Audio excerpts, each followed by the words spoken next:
When a pregnant waitress locked eyes with the Mafia kingpin she'd been hiding from for 8 months, she knew her carefully buried life had just detonated. Serena Vale had survived betrayal, framing, and a death sentence, only to watch Damian Moretti walk into her restaurant with another woman on his arm. The father of her unborn child. The man who still believed she was dead. In the next 60 seconds, everything she'd fought to protect would either shatter completely or force her back into the most dangerous world she'd ever known. If you want to see how far this story of power, betrayal, and survival reaches, drop a like and comment your city below. Now, let's begin. The fluorescent lights of Sal's diner buzzed overhead like trapped insects, casting harsh shadows across the cracked vinyl booths and scuffed linoleum floor. Serena Vale moved through the Friday night dinner rush with practiced invisibility, one hand supporting the small of her back, the other balancing a tray of burgers and fries that smelled like grease and desperation. 8 months. That's how long she'd been dead. 8 months since Damian Moretti had stood over what he thought was her body in that warehouse fire. 8 months since his cousin Vincent had orchestrated the perfect frame, the perfect betrayal, the perfect disappearance.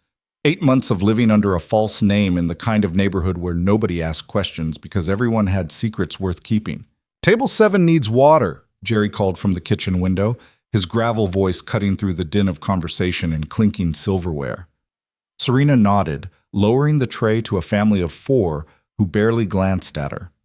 That's what she'd learned to perfect, the art of being overlooked. Her dark hair, once styled in the elegant waves that had graced charity galas and society pages, now hung in a simple ponytail. The designer dresses that had once whispered against her skin were replaced by a stained uniform that stretched across her swollen belly.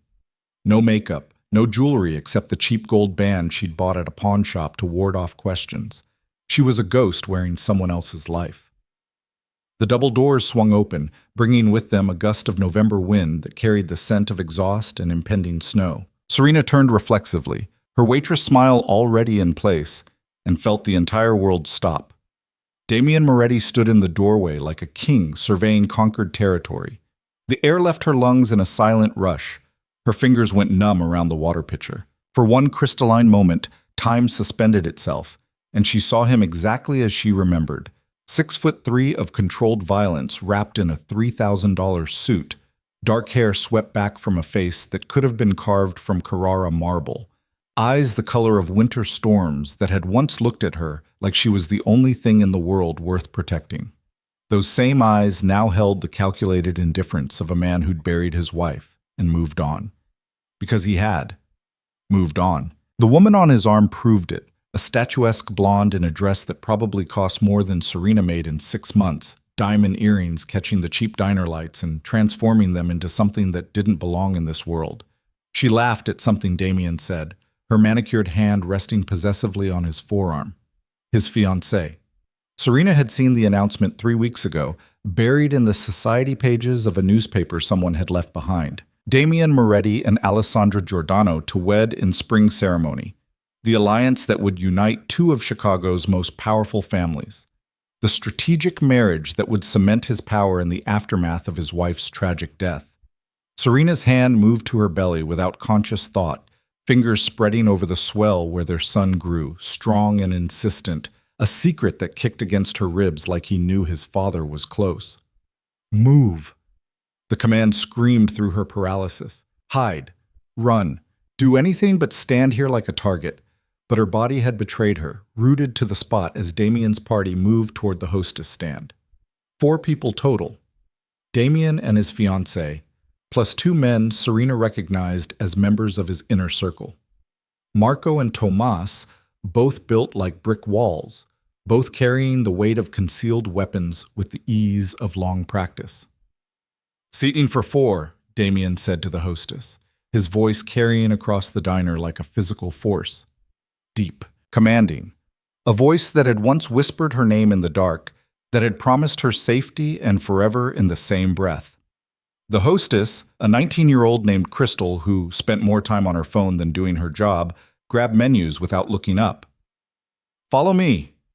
They moved into the dining room and Serena finally found the strength to turn away, her heart hammering so hard she was certain everyone could hear it. The water pitcher trembled in her grip, liquid sloshing dangerously close to the rim. He won't recognize you, she told herself, forcing her feet to carry her toward the kitchen. You're nobody to him now, just another tired waitress in a forgettable place. But even as she thought it, she knew it was a lie. Because Damien Moretti forgot nothing. His mind was a steel trap that cataloged every face, every detail, every potential threat or advantage. It was what made him dangerous. It was what had kept him alive in a world where men like him usually died young and violent. "Serena!" Jerry's voice cracked like a whip. "Table 7, water, today would be nice." She jerked, water splashing over her hand. "Sorry, going now." The pitcher felt like it weighed 100 pounds as she filled it from the soda fountain, her hands shaking so badly the stream missed the rim twice. Behind her, she could hear Crystal seating Damien's party, could hear the scrape of chairs and the rustle of expensive fabric against cheap vinyl. Table 7.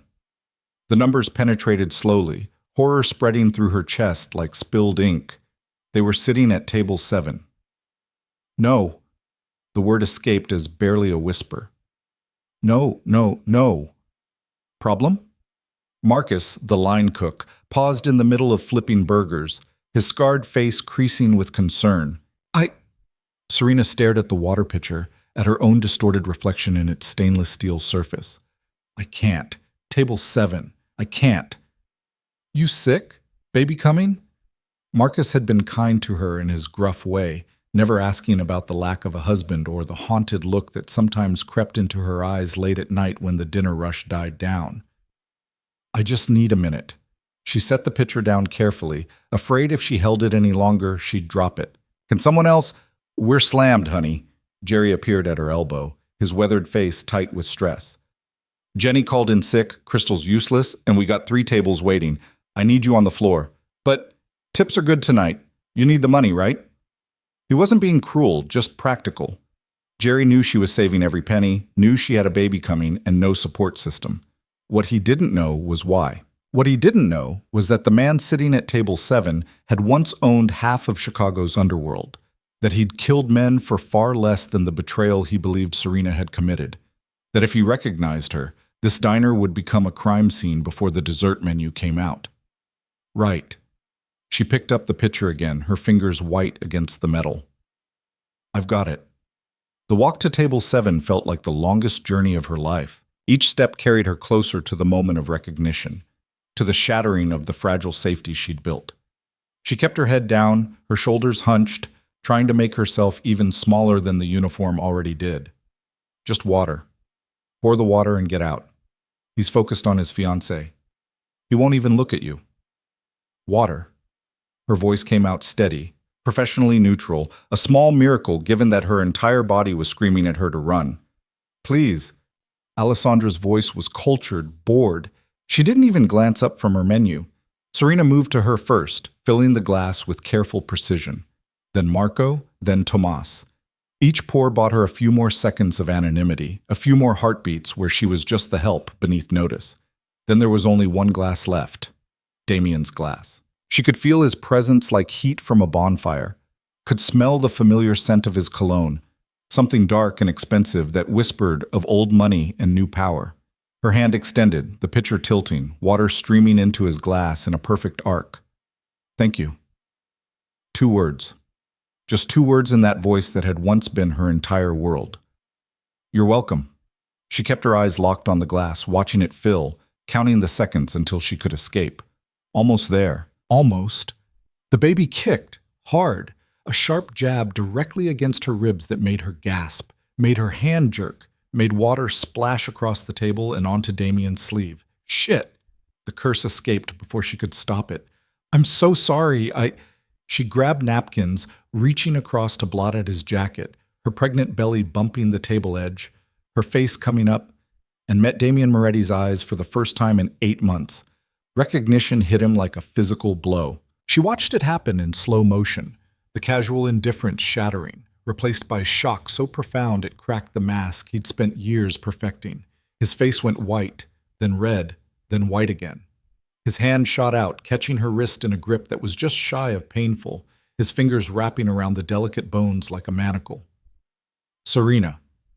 Her name left his mouth in a strangled whisper, disbelief and fury, and something that might have been anguish all tangled together. You're, Damien?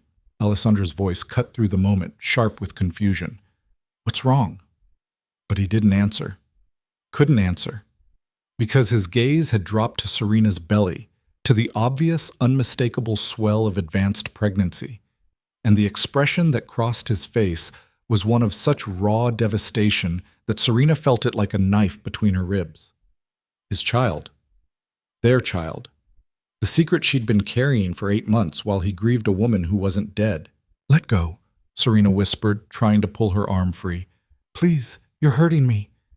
The words seemed to break through his shock.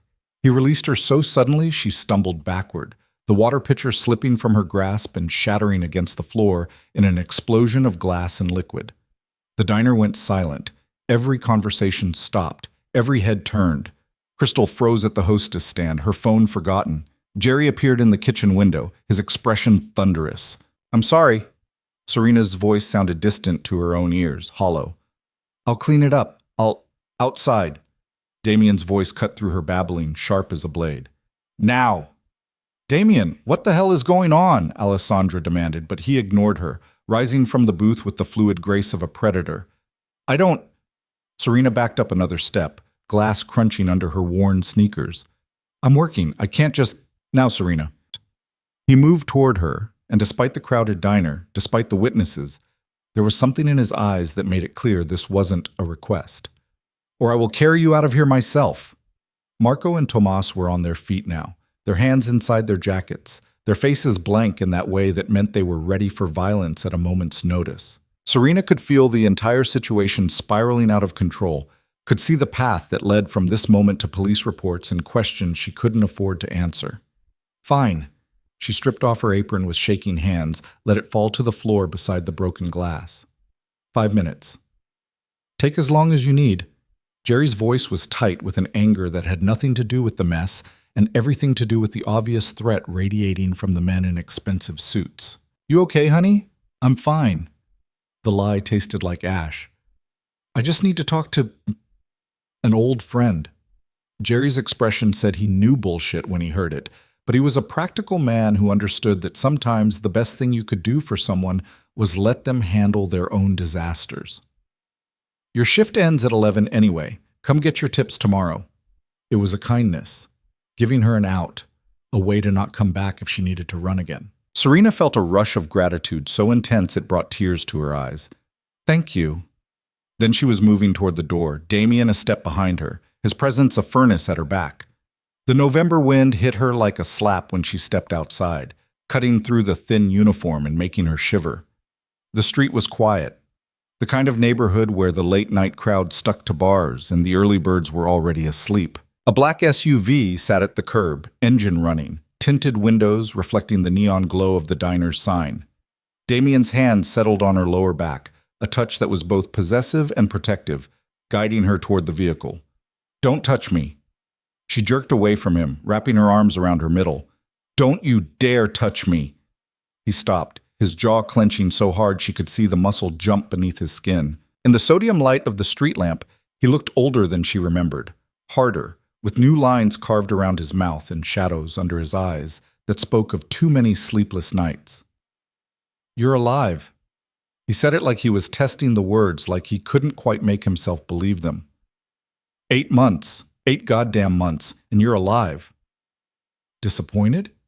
The bitterness in her voice surprised even her. Sorry to ruin your fresh start. His hand shot out so fast she didn't have time to flinch, catching her chin and forcing her to meet his gaze. His eyes were wild, burning with an emotion so intense she couldn't name it. Disappointed? He laughed, but there was no humor in it, just a jagged edge that spoke of barely controlled rage. You think I'm disappointed? Jesus Christ, Serena. I mourned you. I buried you. I stood over what I thought was your body and swore I would burn this entire city to the ground to avenge you. And instead, you got engaged. She wrenched her chin free, glaring at him through the tears that were starting to blur her vision. Looks like you recovered just fine. That's business, a strategic alliance to... He stopped, his gaze dropping to her belly again, and she watched the fury in his eyes shift into something more complicated. Is it mine? The question landed like a physical blow. She took a step back, her hand moving protectively over the swell of their child. How dare you? How dare I? His voice rose, raw and ragged. You let me think you were dead. You disappeared without a trace, and now you show up 8 months pregnant, working in a goddamn diner like some kind of ghost, and you want to talk about how I dare? I didn't have a choice. The words ripped out of her, months of suppressed fear and anger finally breaking free. Your cousin framed me, Damien. Vincent set me up, forged evidence, made it look like I was the one selling information to the Calabrese family. He was going to kill me, and when I ran, he tried to finish the job. Damien went very still, the kind of stillness that preceded extreme violence. What did you say? Vincent. She forced herself to meet his gaze, to let him see the truth written in every line of her face. He forged documents, doctored recordings, planted evidence in my belongings. He made it look like I was the leak, like I was the reason the warehouse raid went wrong and 3 of your men died. He knew you'd kill me for it. That's impossible. But even as he said it, she could see doubt creeping into his expression, could see him replaying events through a new lens. Vincent is family. He wanted your position. Serena wrapped her arms tighter around herself, the cold seeping into her bones. He thought if he could get rid of me, destabilize you emotionally, create chaos in your organization, he could stage a coup. Make it look like you were weak, compromised by a traitor wife. If any of this was true, why didn't you come to me? Damien's voice was quieter now, dangerous in its intensity. Why run? Why let me think you were dead? Because I found the bomb in my car. The memory of that moment still had the power to paralyze her. Opening the driver's door of her BMW and seeing the crude device wired beneath the steering column, the digital timer counting down. 3 minutes, Damien. I had 3 minutes to get away before it would have vaporized me and anyone within 20 feet. I ran because Vincent had made it clear that if the bomb didn't kill me, one of his loyal men would. She watched him process this, watched the implications cascade through his strategic mind. The warehouse fire. He used my car as the body. It still made her sick to think about it. Parked it in the warehouse, let the timer run down. By the time anyone found it, there wasn't enough left to identify. A few of my personal effects that he'd planted, some DNA evidence that probably came from my hairbrush or clothes. Enough to convince you I'd died in the explosion. Jesus Christ. Damien ran a hand through his hair, his composure finally cracking. Do you have proof? Any evidence? I have Vincent's own words. She pulled out her phone, a cheap prepaid thing she'd bought with cash, and scrolled through her photos until she found the one she'd taken that night, the one she'd kept as insurance. He sent me a message right after the bomb went off. Wanted me to know who'd won. She held out the phone, watching Damien's face as he read the text message that had arrived while she crouched in an alley 3 blocks from the explosion, her hands bloody from climbing over a chain-link fence, her mind still reeling from how close she'd come to dying. Sorry about the car, cousin. Nothing personal, just business. Say hi to your wife for me. Oh wait, she's dead. My mistake. Damien's hand tightened on the phone, and for a moment Serena thought he might crush it. When he looked up, his eyes were black with a fury so profound it was almost beautiful in its purity. Where is he now? I don't know. I've been trying to stay invisible, remember? She took the phone back, her fingers brushing his and sending an electric shock through her system that she desperately tried to ignore. I haven't exactly been keeping tabs on your organization. He's at my right hand. The words came out like ground glass. After you died, he was the one who helped me hold everything together, advised me on the Giordano alliance, suggested I needed to remarry quickly to show strength. Of course he did. Serena felt a sick satisfaction at being proven right, even as it twisted the knife deeper. The engagement removes you as a viable target for suspicion if something happens to Alessandra's family. It locks you into an alliance that benefits Vincent more than it benefits you. Am I wrong? He didn't answer, which was answer enough. The SUV door opened and Tomas stepped out, his expression carefully neutral. Boss? Everything okay? No. Damien's voice was flat, controlled, all emotion locked down behind the mask he showed the world. But it will be. Take my fiancée back to the hotel. Tell her something came up. Business. And this? Tomas's gaze flicked to Serena, taking in her pregnant belly and worn uniform with the kind of professional assessment that missed nothing. Situation? Is none of your concern. Damien pulled out his own phone, his fingers flying across the screen. I need a clean location, somewhere Vincent doesn't know about, and I need Marco to start digging into my wife's supposed death. Every piece of evidence, every witness statement, every goddamn detail. I want to know exactly what we missed. Your wife? Tomas's eyes widened fractionally. The most shock Serena had ever seen him display. But she's alive. Damien looked at Serena, and in his gaze she saw a promise that was equal parts protection and possession. Very much alive. And carrying my child.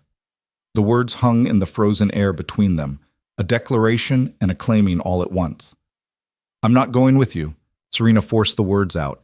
Even as part of her, the part that remembered safety in his arms, remembered what it felt like to be protected instead of hunted, screamed at her to accept. I've built a life here. I'm safe. I don't need... Safe? Damien's laugh was harsh, humorless. You think you're safe working in a diner for minimum wage? Living in whatever shithole neighborhood accepts cash and doesn't ask questions? Serena, if Vincent figures out you're alive, and he will, now that I know, you're dead. You and our child. Then I'll run again. Where? He stepped closer, crowding her space in a way that made her pulse race. How far do you think you'll get with a newborn? Because that baby is coming soon, isn't it? What are you, 8 months along? 7.5, she admitted reluctantly. Even better. So you're going to run 7.5 months pregnant, with no money, no connections, no identity that isn't borrowed, and somehow stay hidden from a man who has eyes in every city in this country. He shook his head. You're smarter than that. I survived this long. You got lucky.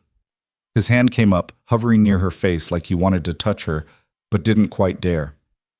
And luck runs out, Tesoro. You know it does. The endearment, my treasure, hit her like a punch to the chest. He hadn't called her that since the night before everything went to hell, the last night they'd spent in bed together, his hands gentle on her skin, his voice soft in the darkness. She'd been 2 weeks pregnant and hadn't known it yet. Don't call me that. Her voice cracked despite her best efforts. You don't get to call me that anymore. You moved on. You're getting married to someone else. A business arrangement that means nothing. He said it with such casual dismissal that Serena almost believed him. Alessandra knows what this is. There's no love there, no commitment beyond what serves both our families. And what am I supposed to be? The mistress? The secret you keep in a penthouse somewhere while you play happy families with your Mafia princess? You're my wife. The words came out like a vow. The mother of my child. That makes you the most important person in my world, whether you believe it or not. Your world tried to kill me, and I will burn it to the ground to keep you safe. He stepped even closer until she could feel the heat radiating from his body, until his presence overwhelmed everything else. But first, I need to know everything, every detail of what Vincent did, every piece of evidence you have. I need to confirm your story, verify the betrayal, and then I need to decide how to handle this without starting a war that gets you killed in the crossfire. And if I refuse? His expression hardened into something that reminded her why men feared him. Then I'll have Tomas pick you up and carry you to the car. Your choice. Walk with me willingly or be dragged. Either way, you're coming with me. You're not spending another night unprotected. She should have been angry at the high-handed command, at his assumption that he could just swoop back into her life and take over. But beneath the fury and the fear, she felt something else stirring. Relief. Bone-deep, exhausted relief that she didn't have to carry this alone anymore. Where? She asked quietly. I have a penthouse. Off-book property that Vincent doesn't know about. Secure building, good sight lines, defensible. He pulled out his phone again, typing rapidly. I'm calling in my personal security team, people who were loyal to me before Vincent ever entered the picture. You'll have round-the-clock protection while I sort this out. And Alessandra? Will be told that business required my immediate attention. He pocketed his phone, his gaze never leaving her face. She's not stupid. She knows what she signed up for. The Giordano family wanted an alliance with my organization, not a love match. Serena wanted to ask more. wanted to understand the depth of his relationship with the elegant blonde who'd sat across from her, but exhaustion was starting to creep in, the adrenaline crash leaving her shaky and weak. "I'm tired." The admission felt like defeat. "I've been on my feet for 6 hours, and I need to sit down." Immediately, his hand was at her elbow, supporting her weight with a gentleness that contrasted sharply with the violence she knew he was capable of. "Car, now." This time, she didn't fight him. She let him guide her to the SUV, let Tomas open the door and help her into the plush leather interior that smelled like expensive cologne and gun oil. Damien slid in beside her, his presence filling the space, making it impossible to think about anything except the fact that he was here, real, and 8 months of careful isolation had just shattered like the water pitcher on the diner floor. "Where do you live?" he asked as Tomas pulled away from the curb. "You'll need clothes, anything important." "A studio apartment above a laundromat on Kedzie." She rattled off the address, watching his expression darken as he recognized the neighborhood, one of the rougher parts of the city, where gunshots were common enough that nobody bothered calling the police anymore. "It's not much, but the landlord doesn't ask questions." Jesus Christ, Serena. He looked like he wanted to put his fist through something. "You've been living in that hellhole for 8 months?" "I've been surviving." She met his gaze steadily. "Which is more than I would have done if I'd stayed." He had no answer for that. Instead, he pulled out his phone and made a series of calls in rapid Italian, his voice clipped and commanding as he issued orders that would reshape the next 24 hours. Security teams mobilizing, safe houses being prepared, intelligence being gathered on Vincent's movements and associations. Serena closed her eyes and let the words wash over her, too exhausted to parse the details. The baby shifted inside her, a rolling movement that made her breath catch.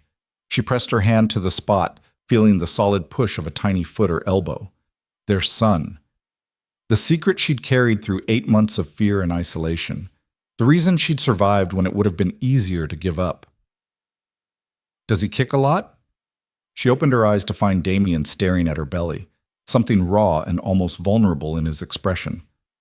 "All the time." She took his hand and placed it against the curve of her belly, just above where the baby was currently conducting what felt like gymnastics against her ribs.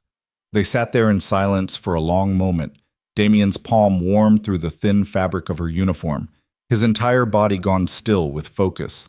Then the baby kicked, hard, directly against Damien's hand. The expression that crossed his face was one of such profound wonder that Serena felt tears prick her eyes. He spread his fingers wider, as if trying to gather as much contact as possible, and when he looked up at her, there was something fierce and protective in his gaze that made her chest tight. "He's strong. Like his father."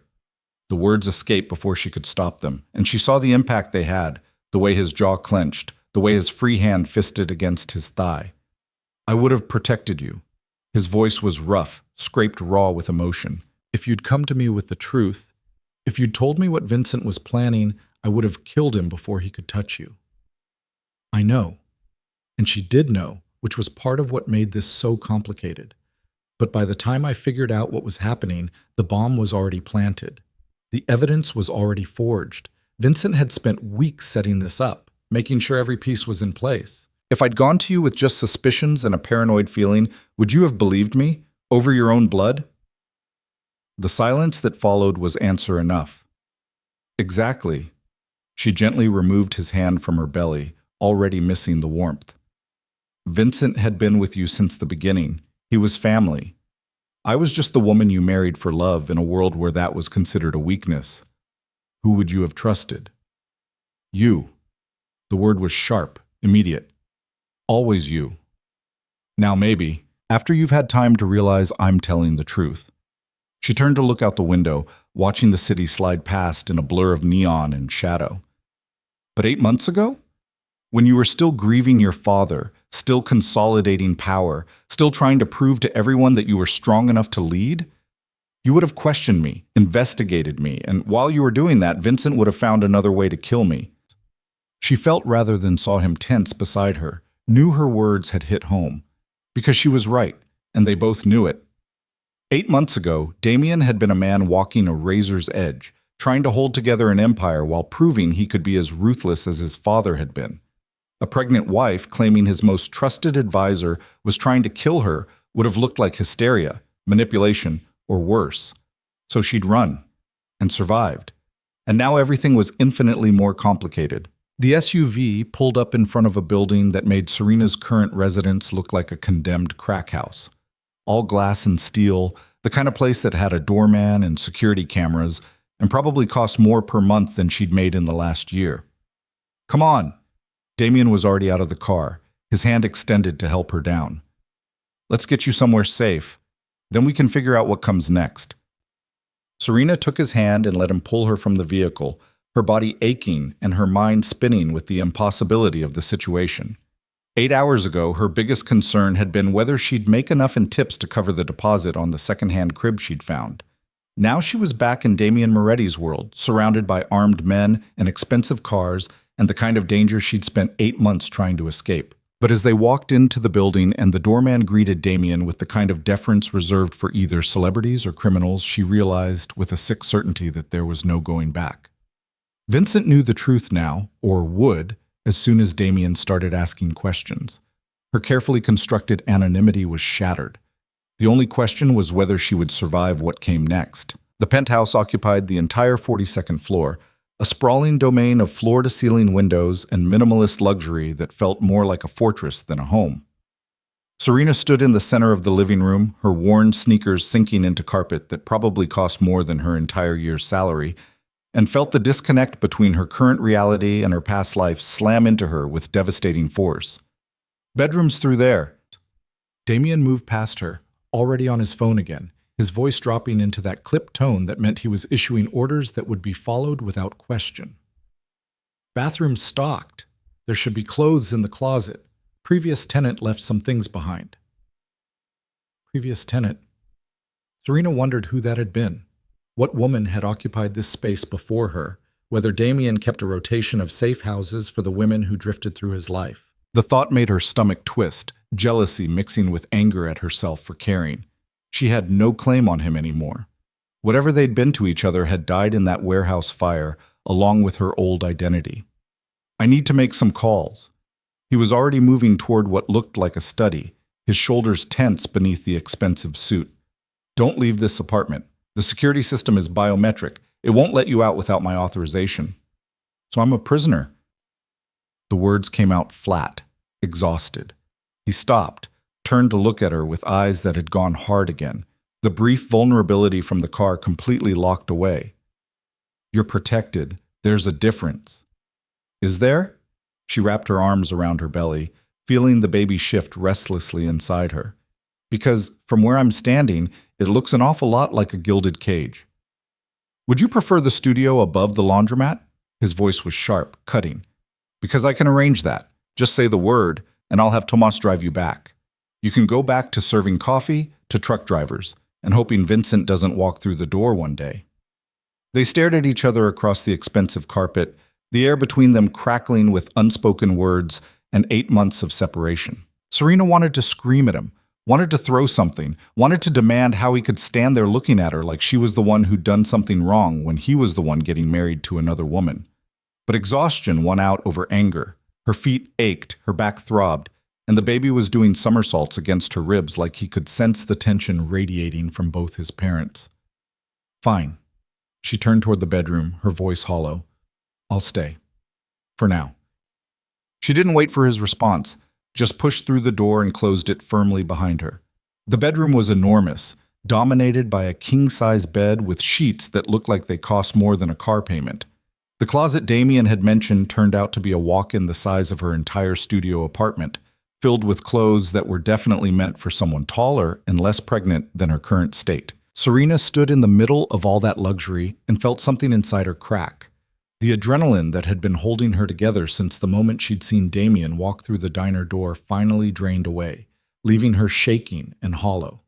She made it to the bed before her legs gave out, sinking onto the mattress and pressing her face into her hands. She didn't cry. She'd learned months ago that tears were a luxury she couldn't afford, that breaking down meant losing time she could spend surviving. But she let herself feel it. The overwhelming impossibility of the situation, the fear that had been her constant companion for 8 months, the traitorous relief that came from knowing she wasn't alone anymore.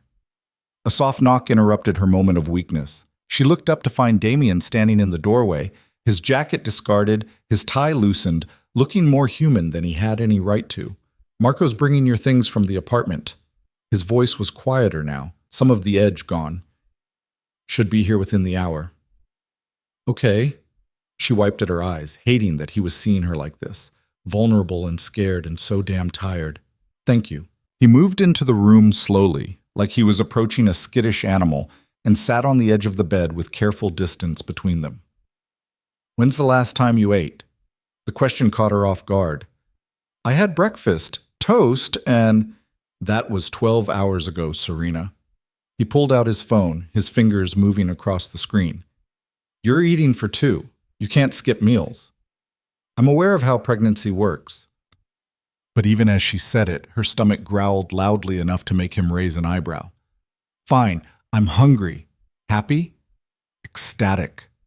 But there was no humor in his voice, just a grim determination that reminded her why he'd survived in a world that chewed up weaker men and spit them out. "Greek or Italian?" "I don't care." "Italian it is."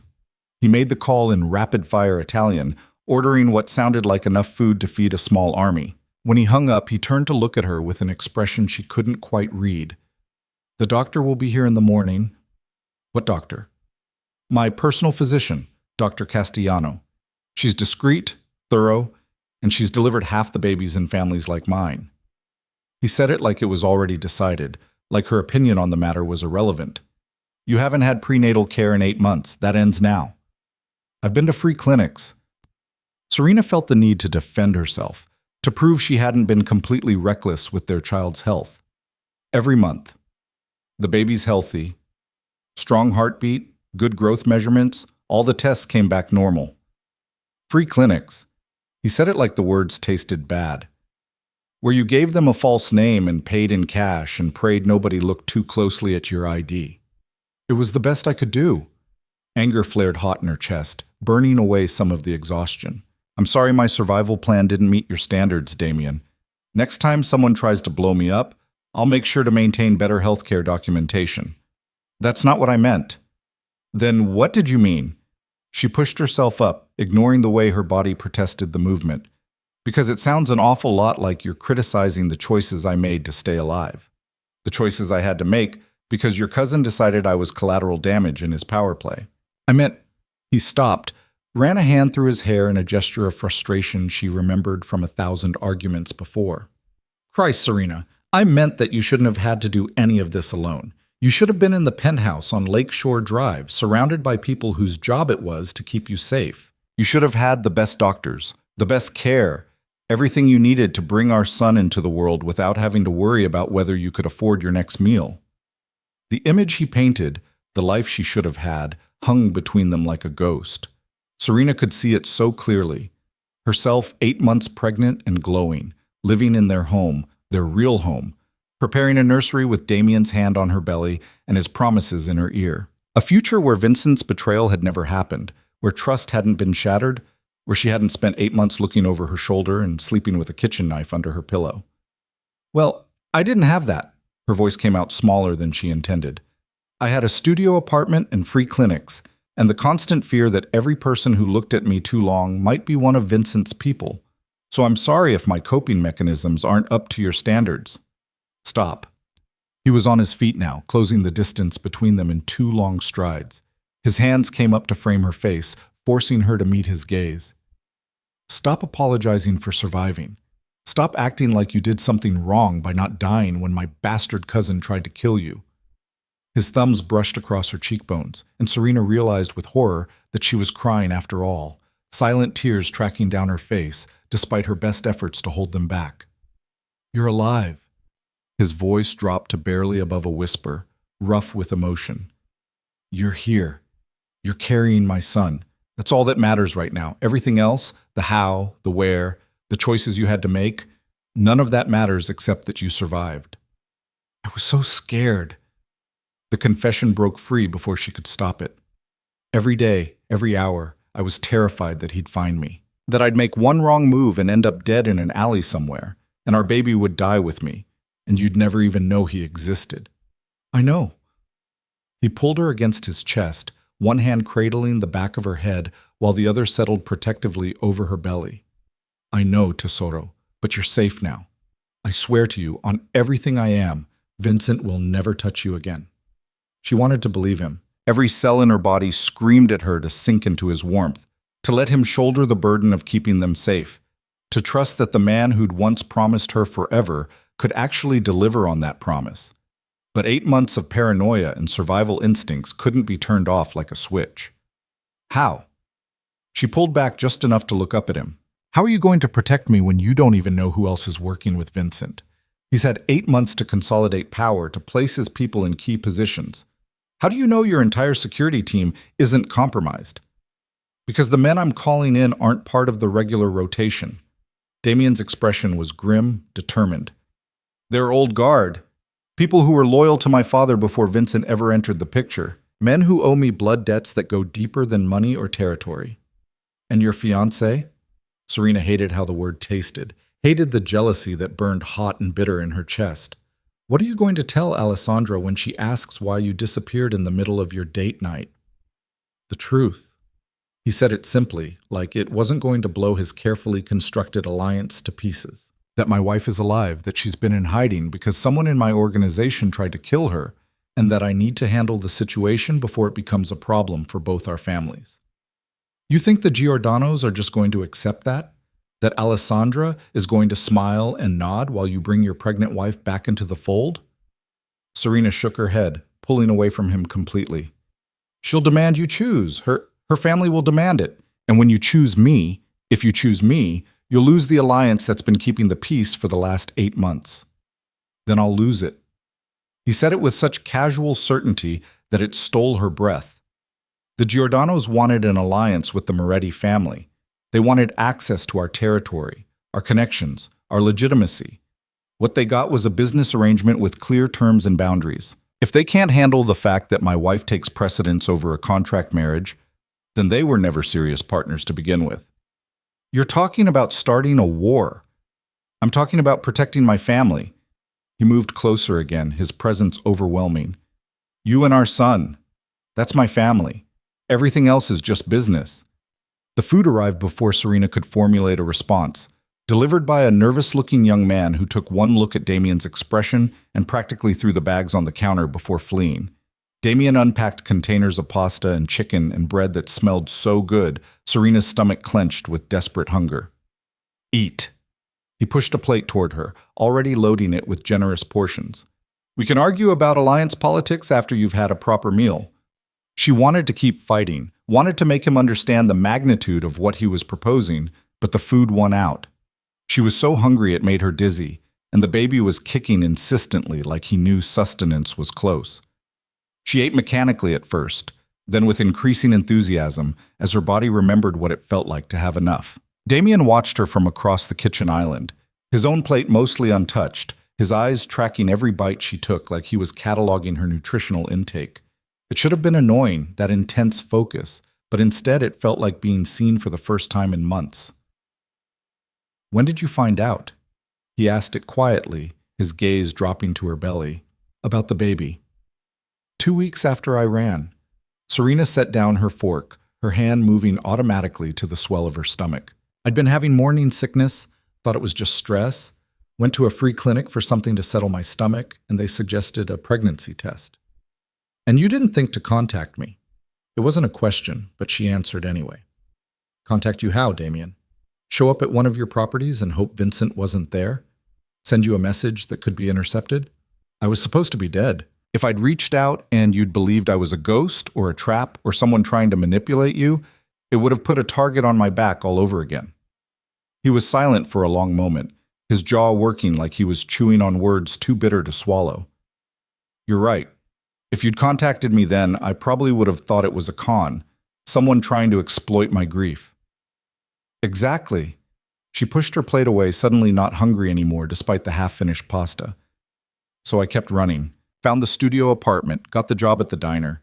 Started planning for a life where I raised our son alone in hope that someday, when he was old enough to ask about his father, I could tell him the truth without putting us both in danger. That's not happening. Damien's voice was flat, absolute. My son isn't growing up without me. I've already missed 8 months of your pregnancy. I'll be damned if I miss another day. You might not have a choice. Serena forced herself to meet his gaze, to make him understand what he was walking into. Vincent isn't going to just confess and resign quietly. When you confront him, when you start investigating, he's going to know that I told you everything. And when that happens, he's going to accelerate whatever plan he has. He'll come for me, for you, for anyone who could expose him. This isn't going to end peacefully. I know. Something dark and predatory moved behind Damien's eyes, the civilized veneer cracking to show the killer underneath, which is why I'm not confronting him. Not yet. Then what? I'm going to do what he did to you. Damien stood, began pacing the length of the kitchen with restless energy.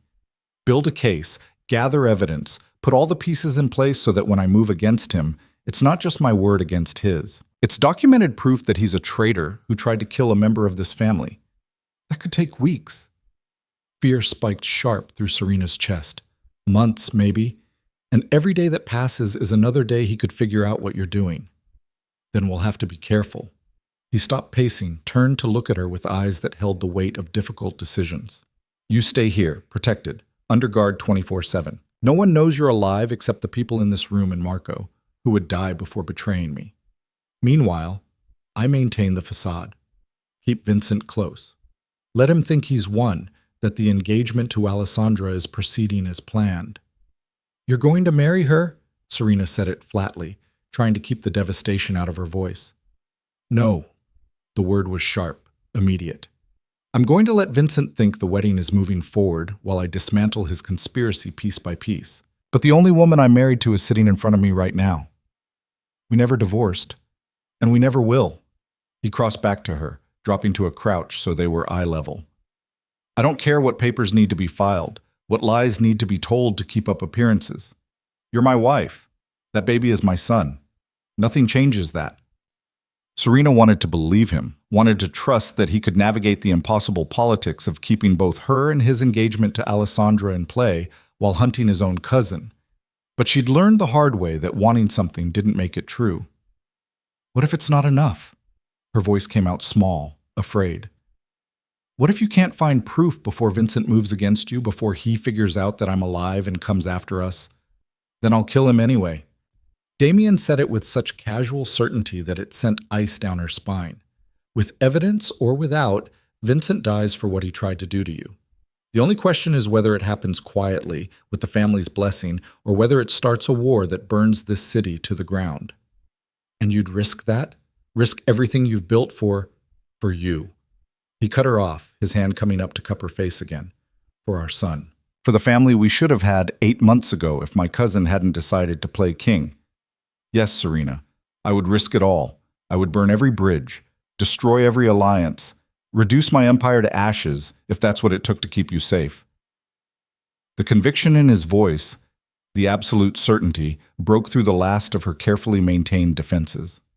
She leaned into his touch, letting herself have this moment of connection, of believing that maybe, just maybe, they could survive this. I'm scared. The admission felt like weakness, but she said it anyway. I've been scared for so long, and I don't know how to stop. You don't have to. He pressed his forehead to hers, his breath warm against her skin. Be scared, be angry, be whatever you need to be, but don't be alone, not anymore. They stayed like that for a long moment, locked together in the gleaming kitchen while the city glittered 42 stories below. Then the baby kicked hard enough to make Serena gasp, and Damien pulled back with something like wonder crossing his face. He's active tonight. He knows his father's close. Serena managed a tired smile. I think he's been waiting to meet you. Not as much as I've been waiting to meet him.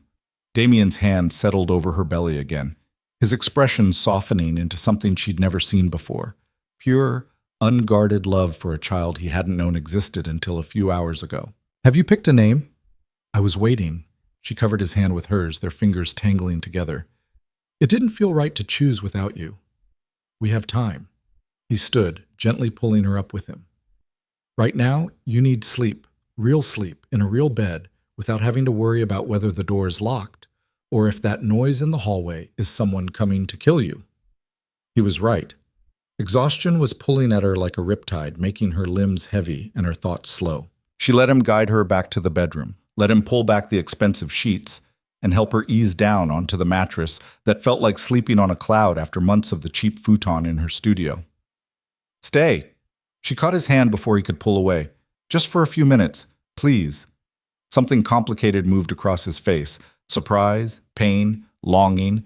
But he nodded and stretched out beside her on top of the covers, careful not to crowd her. Serena shifted onto her side, her belly pressed against his hip, and felt some of the tension that had been her constant companion for 8 months finally begin to ease. I won't let anything happen to you. His voice was quiet in the darkness, a promise and a vow. Not again. Not ever. She wanted to tell him that he couldn't promise that the world they lived in didn't allow for guarantees. But sleep was already pulling her under, dragging her down into the first restful darkness she'd known in months. The last thing she felt was Damien's hand settling over their son, protective and possessive, a claim on the family he'd thought he lost. When she woke, gray dawn light was filtering through the floor-to-ceiling windows, and Damien was gone. Panic spiked through her chest before she saw the note on the pillow beside her, written in his sharp, decisive handwriting. Had to handle some business. Tomas is outside the door. Dr. Castellano will be here at 9. Don't even think about leaving. Serena crumpled the note in her fist, equal parts frustrated and relieved.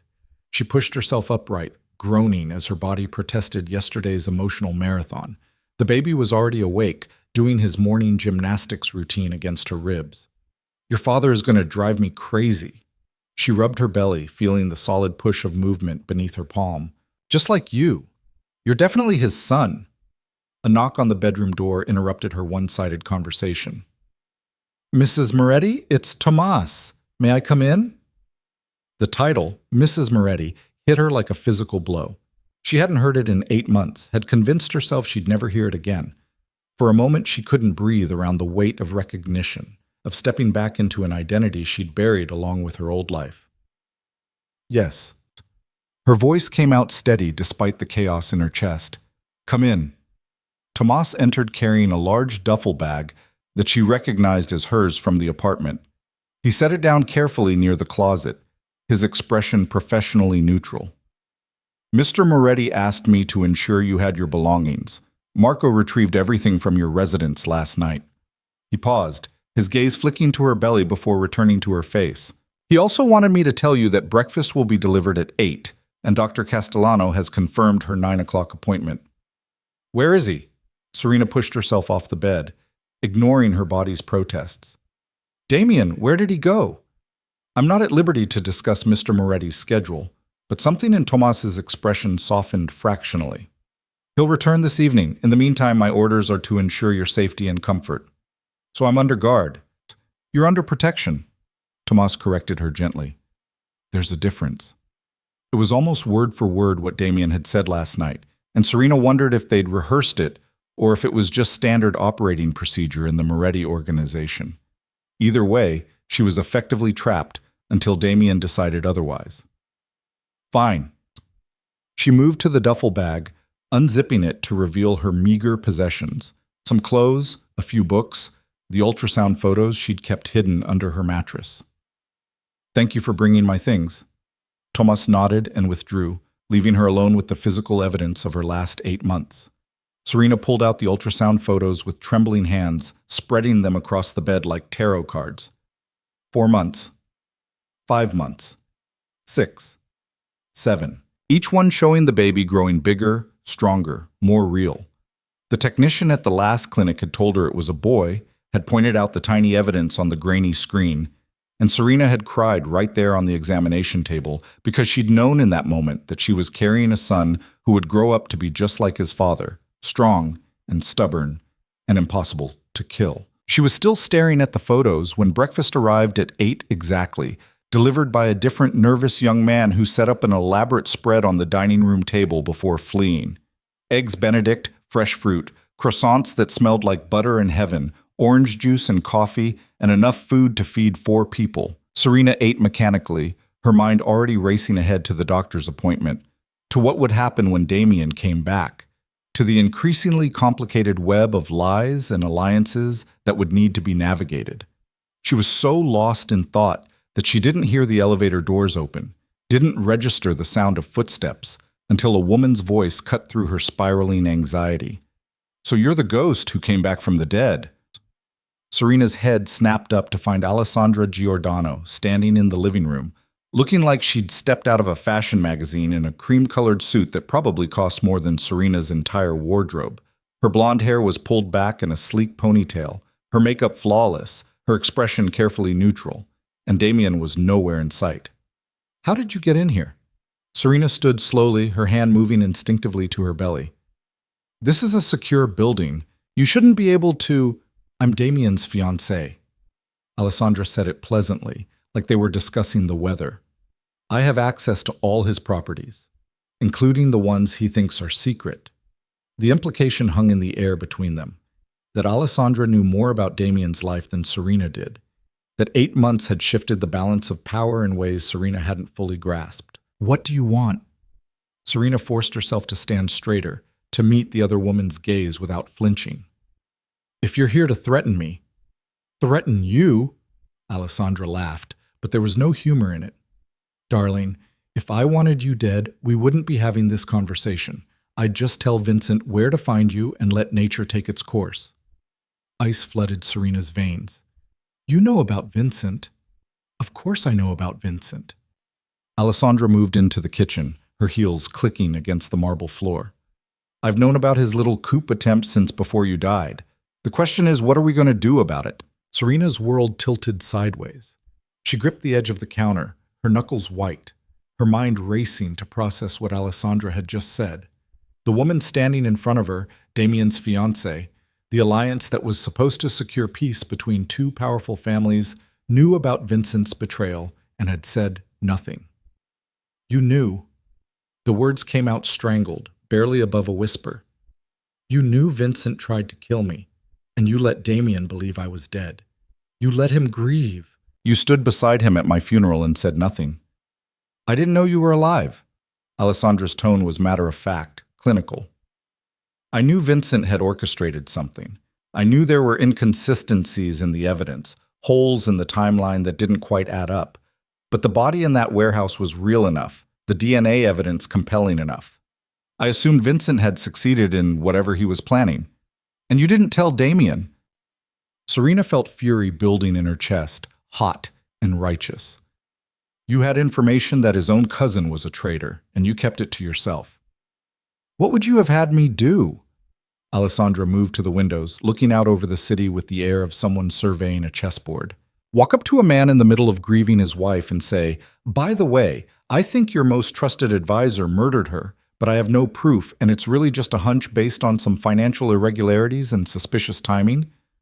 That would have gone over well. You could have investigated. You could have—" "I did investigate." Alessandra turned back to face her, and for the first time, Serena saw something other than cool calculation in her eyes, a flash of anger, of frustration. "I spent 3 months digging into Vincent's activities, his finances, his associations. I found evidence of money being moved through shell companies, meetings with rival families that weren't authorized, communication patterns that suggested he was building his own power base. But nothing concrete. Nothing that would hold up in front of the family council. Nothing that would convince Damien to move against his own blood." Serena stared at her, trying to reconcile the elegant socialite in front of her with someone who'd been conducting a covert investigation into Mafia conspiracy. "Why? Why would you even care? You didn't know me. This wasn't your fight." "Because Vincent's ambition is a threat to my family as much as it is to Damien's." Alessandra said it simply, like it should be obvious. "The Giordanos entered into an alliance with the Moretti organization because we believed Damien was strong enough, smart enough, ruthless enough to hold his territory and protect our mutual interests. If Vincent succeeds in undermining him and taking control through a coup, we lose everything we invested in this partnership. So this is about business." Serena couldn't keep the bitterness out of her voice. "Your engagement to Damien, your investigation into Vincent, All of it is just about protecting your family's investment. Yes. Alessandra didn't even try to soften it. Welcome to our world, Serena. Love is a luxury. Power is currency. And survival means making strategic choices that sometimes require getting your hands dirty. The baby kicked hard against Serena's ribs, as if protesting the cold calculation in Alessandra's words. She pressed her hand to the spot, feeling the solid push of life, and made a decision. Does Damien know? She forced herself to ask the question that was tearing her apart. About your investigation. About what you suspected. Not yet. Alessandra moved back toward the kitchen, her heels clicking out a rhythm that sounded like a countdown.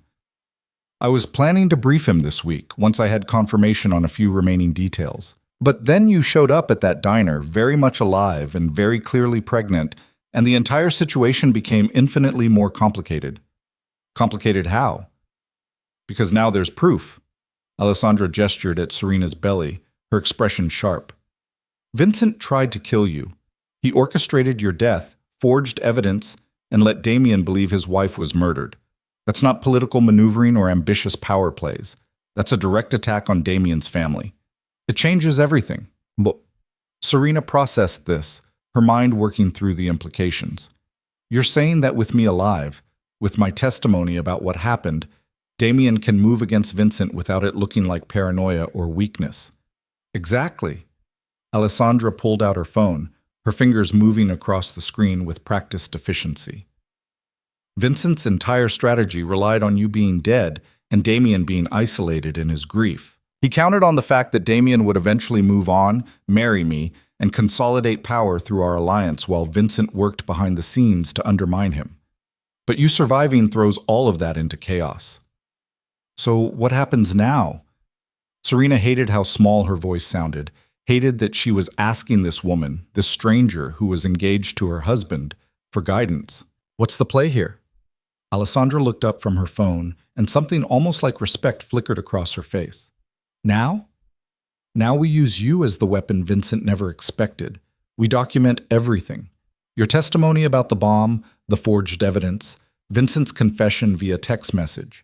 We build an ironclad case that proves he's not just disloyal, he's actively working to destroy the Moretti family from within. And then we present it to the council and let them decide his fate. The council won't care that he tried to kill me. Serena said it with absolute certainty. They'll care that he failed, that he created instability and drew attention to the organization. You're smarter than you look.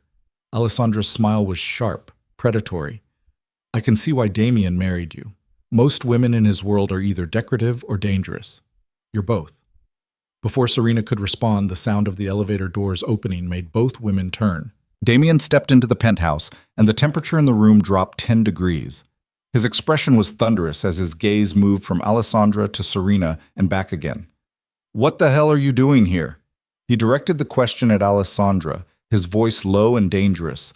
I specifically told you to stay away until I sorted this out. And I specifically don't take orders.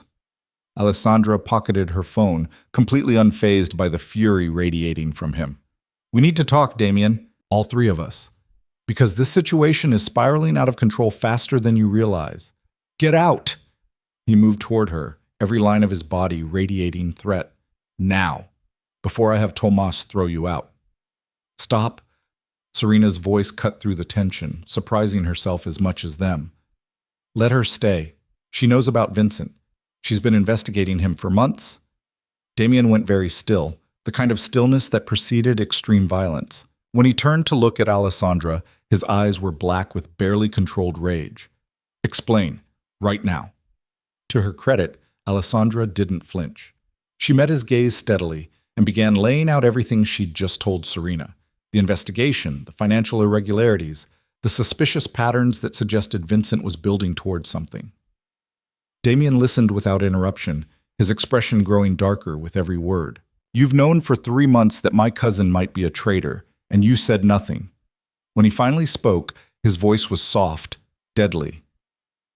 You sat across from me at dinners, smiled at family gatherings, planned our wedding, and kept this to yourself. I had no proof. Alessandra's tone remained calm, rational. Just suspicions and circumstantial evidence. If I'd come to you with half-formed theories, you would have investigated and tipped Vincent off that someone was watching him. He would have gone to ground, covered his tracks, and we'd never have been able to prove anything. So you decided to conduct your own investigation without consulting me. Damien's hands clenched into fists. In my organization, about my family, without my knowledge or permission. Yes, she said it without apology, without backing down. Because you were too close to see it clearly. Vincent has been at your side since you were children. He helped you consolidate power after your father died. He's proven himself valuable, loyal, essential. You wouldn't have believed he was capable of this level of betrayal without overwhelming evidence. And you think you know me well enough to make that call? It wasn't a question. After what, 6 months of business negotiations and a fake engagement? You think you understand how I operate? I think I understand that love makes people blind. Alessandra's gaze flicked to Serena, then back to Damien. And whatever you want to call what you feel for your wife, love, possession, obligation, it's a vulnerability that Vincent exploited. He knew that losing her would destabilize you. He counted on it, and he almost succeeded. The words hung in the air like a challenge. Serena watched Damien's expression shift, saw him processing the implications, running through scenarios in that calculating mind of his. When he finally spoke, his voice was controlled, emotionless. Show me what you have. All of it. Every piece of evidence, every lead, every suspicion. He pulled out his phone, sending off rapid-fire texts. Marco's bringing up the files I had him pull overnight. We're going to compare notes, build a timeline, and figure out exactly how deep this conspiracy goes. Smart. Alessandra moved toward the dining room table, already pulling up files on her phone. I'll send you everything now. But Damien, you need to understand something. This isn't just about Vincent anymore. If I found irregularities, other people might have too. We need to know who else is compromised, who's been working with him, who's going to make a move when this all comes to light. I know. He didn't look at her, his fingers still flying across his phone screen. Which is why we're going to handle this quietly. No big moves, no dramatic confrontations. We gather evidence, identify all the players, and then we cut off the head and the body at the same time. Serena listened to them planning, strategizing, treating Vincent's betrayal like a business problem to be solved, and felt something cold settle in her chest. This was the world she'd tried to escape, the world of calculated violence and strategic eliminations, where human lives were chess pieces and loyalty was just another commodity to be bought and sold. What about me? She interrupted their tactical discussion, drawing both sets of eyes. What's my role in this grand strategy? Damien crossed to her in 3 long strides, his hands coming up to frame her face with unexpected gentleness. You stay here. Stay safe. Let me handle Vincent. No. She pulled away from him, backing up until there was space between them. I'm not hiding anymore. I'm not sitting in this gilded cage while you two play spy games with my life. If we're doing this, I want to be part of it. Absolutely not. His voice was flat, final. You're pregnant. You're a target. Vincent will move heaven and earth to eliminate you once he knows you're alive. I won't put you in that position. I'm already in that position. The frustration that had been building since Alessandra walked in finally boiled over. Vincent knows I'm alive, Damien. Or he will. The second you start asking questions about my death, you can't investigate the bomb, the evidence, the setup without tipping him off that someone told you the truth. And when that happens, he's going to know it was me. She's right. Alessandra's voice was quiet, thoughtful. Vincent's not stupid.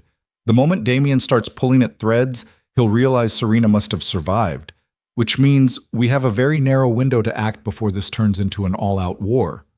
Then we act fast. Damien's expression was grim, determined.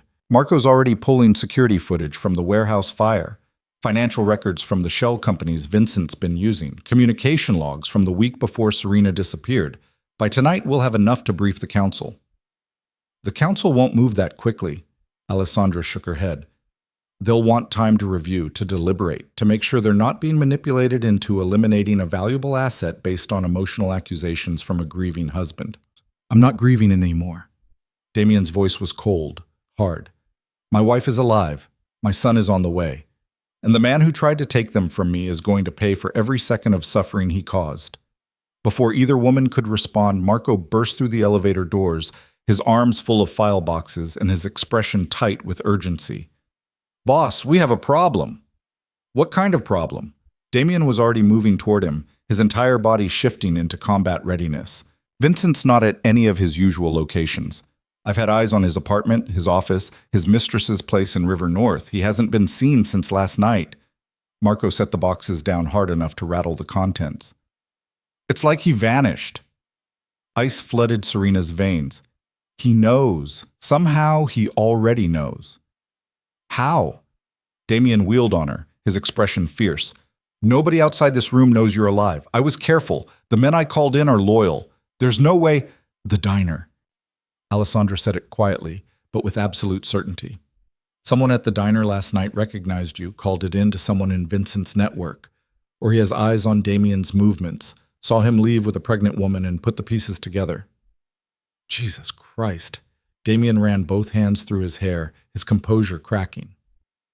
"If he knows, if he's already moving, then we're out of time."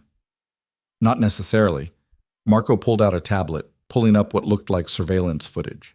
"I had someone monitoring the traffic cameras near Vincent's last known location. He left his apartment at 6 this morning with 3 vehicles and a full security detail. Military-grade preparation like he's expecting a war." "Where was he headed?" Damien leaned over the tablet, his eyes scanning the grainy footage. "Northwest, toward the industrial district near the airport." Marco zoomed in on the convoy, enhancing the image. "He's setting up somewhere defensible, somewhere he can make a stand. Or somewhere he can launch an attack from." Serena's voice was barely above a whisper, but it cut through the room like a knife.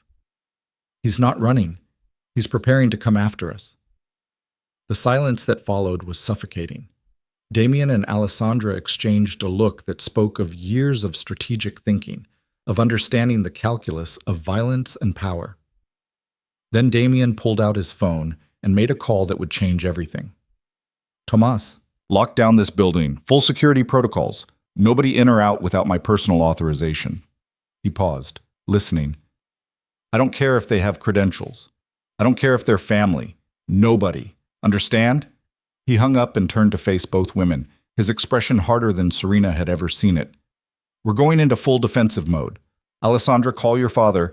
Tell him the alliance is at risk and you need immediate backup. Marco, I want every loyal man we have surrounding this building. If Vincent wants a war, we'll give him one. But it's going to be on our terms." "What about the council?" Alessandra was already dialing, her fingers moving with practiced efficiency. "If you move against Vincent without their approval, then I'll deal with the consequences." Damien cut her off, his voice absolute. "But I won't let him get anywhere near my wife and son. That's non-negotiable." The next hour passed in a blur of activity. Men arrived in waves. Alessandra's security detail from the Giordano family. Marco's hand-picked team of veterans who'd served Damien's father, specialists in close-quarters combat and defensive positioning. They turned the penthouse into a fortress, checking sight lines, establishing kill zones, preparing for an assault that felt increasingly inevitable. Serena watched it all from the bedroom, feeling useless and terrified as her world transformed into a war zone. The baby was active, kicking and rolling like he could sense the tension radiating through her body. She pressed her hand to her belly and tried to remember how to breathe. "You should eat something." She turned to find Alessandra standing in the doorway, her designer suit traded for tactical pants and a fitted black shirt that somehow still managed to look elegant. There was a gun holstered at her hip, worn with the ease of long familiarity. "I'm not hungry." Serena turned back to the window, watching the streets below for any sign of approaching danger. "I'm terrified. There's a difference." "Fair enough." Alessandra moved into the room, her footsteps silent despite the combat boots. "For what it's worth, Damien's good at this. Defensive strategy, protecting what's his. If anyone can keep you safe through what's coming, it's him. Is that supposed to be reassuring?" Serena laughed, but there was no humor in it. "Because it sounds an awful lot like you're confirming that Vincent is definitely coming to kill me." "He is." Alessandra said it without sugarcoating, without false comfort. "But the question is whether he's stupid enough to try a direct assault, or whether he'll wait and strike when you're vulnerable. My money's on waiting." "Why?" "Because Vincent's smart. Ambitious, ruthless, but smart." Alessandra leaned against the wall, her posture relaxed despite the gun at her hip. A direct attack on Damien's secured location with his wife inside. That's a declaration of war that even the council can't ignore. It forces their hand, makes them choose sides publicly. Vincent won't want that unless he's absolutely certain he can win. So what will he do instead? Play the long game. Alessandra's smile was cold, calculating. He'll publicly deny any involvement in your death, claim he's shocked and delighted you survived, express confusion about any accusations. He'll force Damien to prove the conspiracy, to present evidence to the council, to go through proper channels, and while that's happening, he'll be working behind the scenes to eliminate loose ends and consolidate support. Serena processed this, her mind working through the implications. He'll come after the people who can testify against him, anyone who helped him, who knows the truth. Exactly. Alessandra pushed off from the wall, moving to stand beside Serena at the window. Which is why Damien's already moving to secure potential witnesses. Marco's bringing in the warehouse workers who might have seen something. The financial analyst who processed Vincent's shell company transactions. Anyone who could corroborate your story. And if Vincent gets to them first, then we lose our case, and it becomes your word against his. Alessandra's reflection in the window was grave, honest, which is why the next 48 hours are critical. We need to move fast, lock down testimony, present an ironclad case before Vincent can eliminate the evidence. You keep saying we. Serena turned to look at her directly. Why are you helping us? You could walk away right now, tell your family the alliance is compromised and cut your losses. Why stay? Alessandra was quiet for a long moment, her expression thoughtful. Because I'm tired of men like Vincent thinking they can manipulate the system, hurt innocent people, and face no consequences as long as they're clever enough. She met Serena's gaze steadily. You didn't deserve what he did to you, and whether you believe it or not, I don't like the idea of pregnant women being blown up because some ambitious psychopath wants more power. That's surprisingly human of you. Don't get used to it.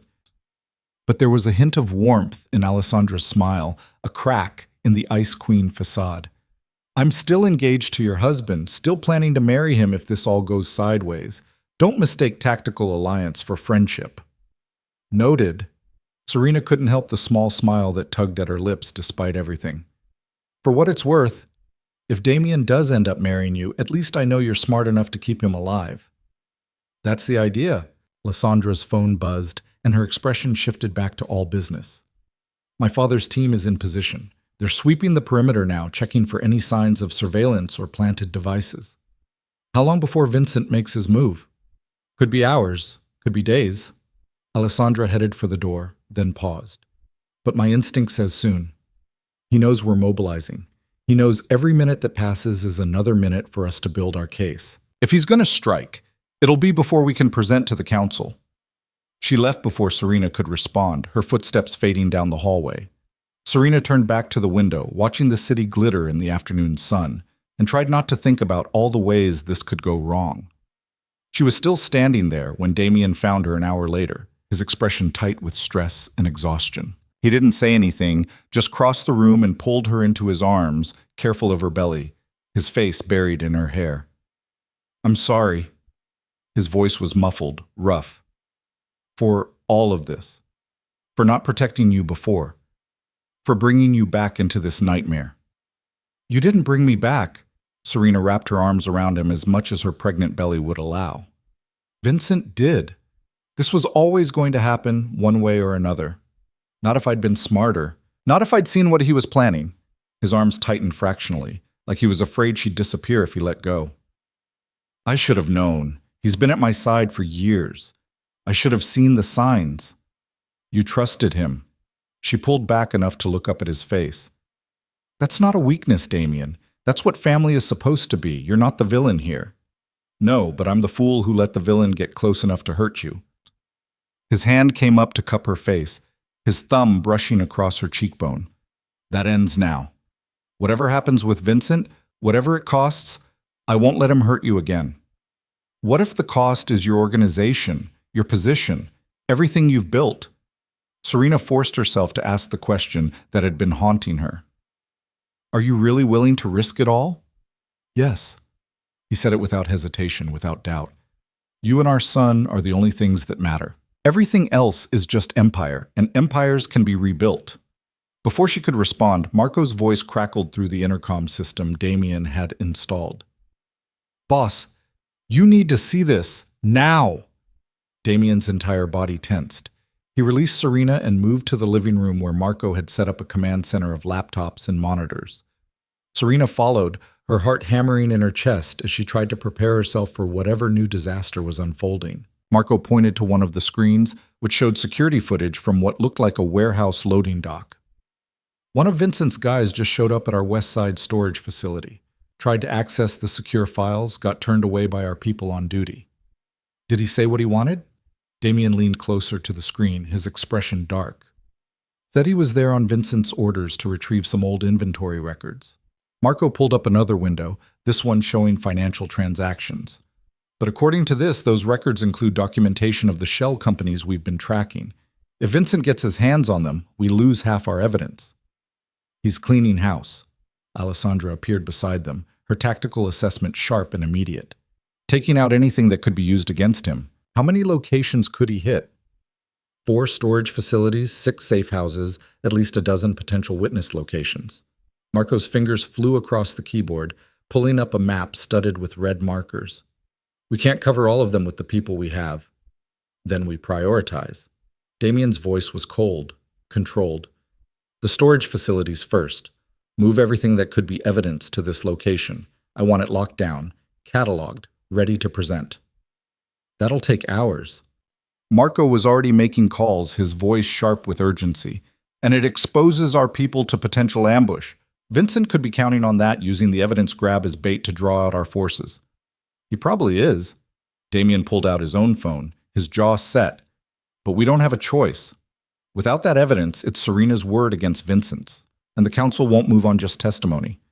Serena listened to them debate tactics and risk assessment, feeling the weight of all this violence and strategy crushing down on her chest. This was her fault. Her survival had triggered this chain of events, forced Damien into a corner where every choice carried deadly consequences. Stop, her voice cut through their planning, drawing all eyes. Just stop for a second and think. Vincent's not stupid. He knows you're not going to let him waltz into your storage facilities and destroy evidence. This is a distraction. From what? Damien turned to face her fully, his expression intense. From me. Serena wrapped her arms around her belly, the pieces clicking into place with horrible clarity. He wants you to deploy your forces across the city, spread thin trying to protect evidence and witnesses. And while you're doing that, he'll come here with everything he has and finish what he started 8 months ago. The silence that followed was absolute. Then Alessandra swore quietly in Italian, her expression shifting from tactical assessment to grudging respect. She's right. It's what I would do. Create chaos, force the enemy to divide their strength, then strike at the exposed heart. How soon? Damien's voice was deadly calm, the kind of calm that preceded extreme violence. Tonight. Alessandra was already moving, pulling up building schematics on one of the laptops. Maybe sooner. He knows you're mobilizing, knows every hour that passes is another hour for reinforcements to arrive. If he's going to make a move, it has to be before you're fully entrenched. Then we need to be ready. Damien turned to Marco, his orders coming fast and precise. Pull everyone back. Forget the storage facilities. Forget the witnesses. Everyone here, defending this position. I want overlapping fields of fire, multiple fallback positions, and someone monitoring every approach to this building. What about the evidence? Marco asked. If we abandon those sites, we have Serena. Damien's hand found hers, his grip solid and reassuring. She's the evidence. She's the witness. Everything else is just supporting documentation. As long as she survives, we can rebuild the case. As long as she survives. The words echoed in Serena's mind as the penthouse transformed into a war zone around her. Men took up positions at windows and doorways. Weapons were checked and rechecked. Alessandra coordinated with her father's forces, her voice sharp and commanding as she directed teams into defensive formations. And through it all, Serena stood in the center of the chaos, one hand on her belly where their son kicked and rolled, blissfully unaware that his life hung in the balance. She thought about the woman she'd been 8 months ago, the pampered Mafia wife who'd never fired a gun, who'd thought love and loyalty were enough to keep her safe. That woman was dead, buried in a warehouse fire along with all her naive illusions about how the world worked. The woman standing here now was harder, sharper, forged in 8 months of survival and fear. She looked at Damien coordinating defensive positions and made a decision. Teach me to shoot.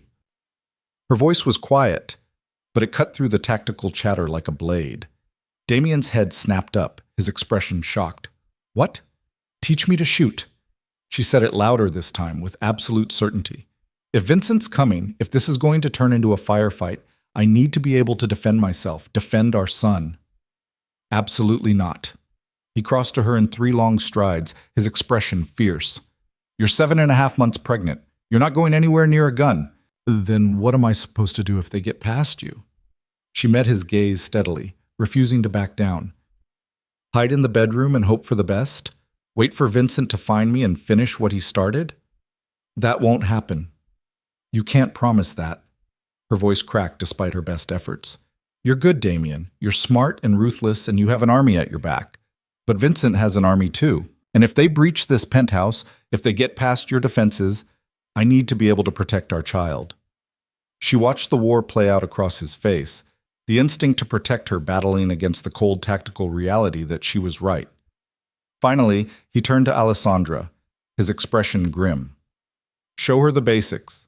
Nothing fancy, just enough to point and pull the trigger if it comes to that. Alessandra's eyebrows rose fractionally, but she nodded and gestured for Serena to follow her to the study. The room had been cleared of furniture, transformed into a makeshift armory. Alessandra pulled a compact pistol from the selection, checking the chamber before handing it to Serena.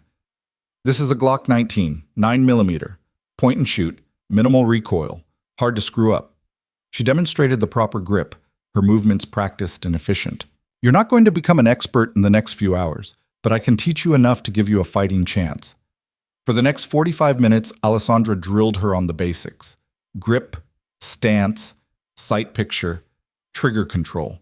Serena's hand shook the first few times she aimed at the target Alessandra had set up, but gradually she felt her body adapting to the weight, the mechanics, the cold reality of holding a weapon designed to end lives. You're not bad. Alessandra's voice held a note of surprise. Natural hand-eye coordination. Steady hands once you get over the initial fear. I'm terrified. Serena lowered the gun, her arms aching. But I'm more terrified of dying without fighting back. Good. Alessandra took the pistol, showed her how to chamber around, and flipped the safety. Fear keeps you sharp. Just don't let it freeze you when it matters. They were heading back to the living room when the lights went out. Every light in the penthouse, every monitor, every electronic device went dark in the same instant. Emergency backup lighting kicked in after 3 seconds, bathing everything in eerie red, but the damage was done. Vincent had cut the power. The attack was beginning. The emergency lighting painted everything in shades of crimson and shadow, transforming the elegant penthouse into something out of a nightmare. Serena's breath came in short gasps as Alessandra grabbed her arm and pulled her toward the center of the living room where Damien was already barking orders into a radio. All teams, report status, now! Static crackled through the speakers. Then Marco's voice cut through, tight with tension. Ground floor secure. They cut power to the whole building, not just this unit. Backup generators kicked in for emergency systems only. Roof access? Damien moved to the windows, his eyes scanning the darkness beyond the glass. Clear so far. But boss, if they took out the main power grid, they're not playing around. This is a full assault. As if to punctuate Marco's words, the first explosion rocked the building. Not close, maybe 10 floors down, but powerful enough to shake the walls and send a framed photograph crashing to the floor. Serena stumbled, her hand instinctively moving to her belly as the baby kicked in protest at the sudden movement. Stairwell breach on 28. A different voice crackled through the radio, young and scared. They're coming up fast. Heavy weapons. We can't hold... The transmission cut off in a burst of gunfire that made Serena's blood run cold. She'd heard guns before, had been around Damien's world long enough to recognize the sound of violence. But this was different. This was war. Fall back to 35. Damien's voice was ice cold, controlled. Establish a choke point.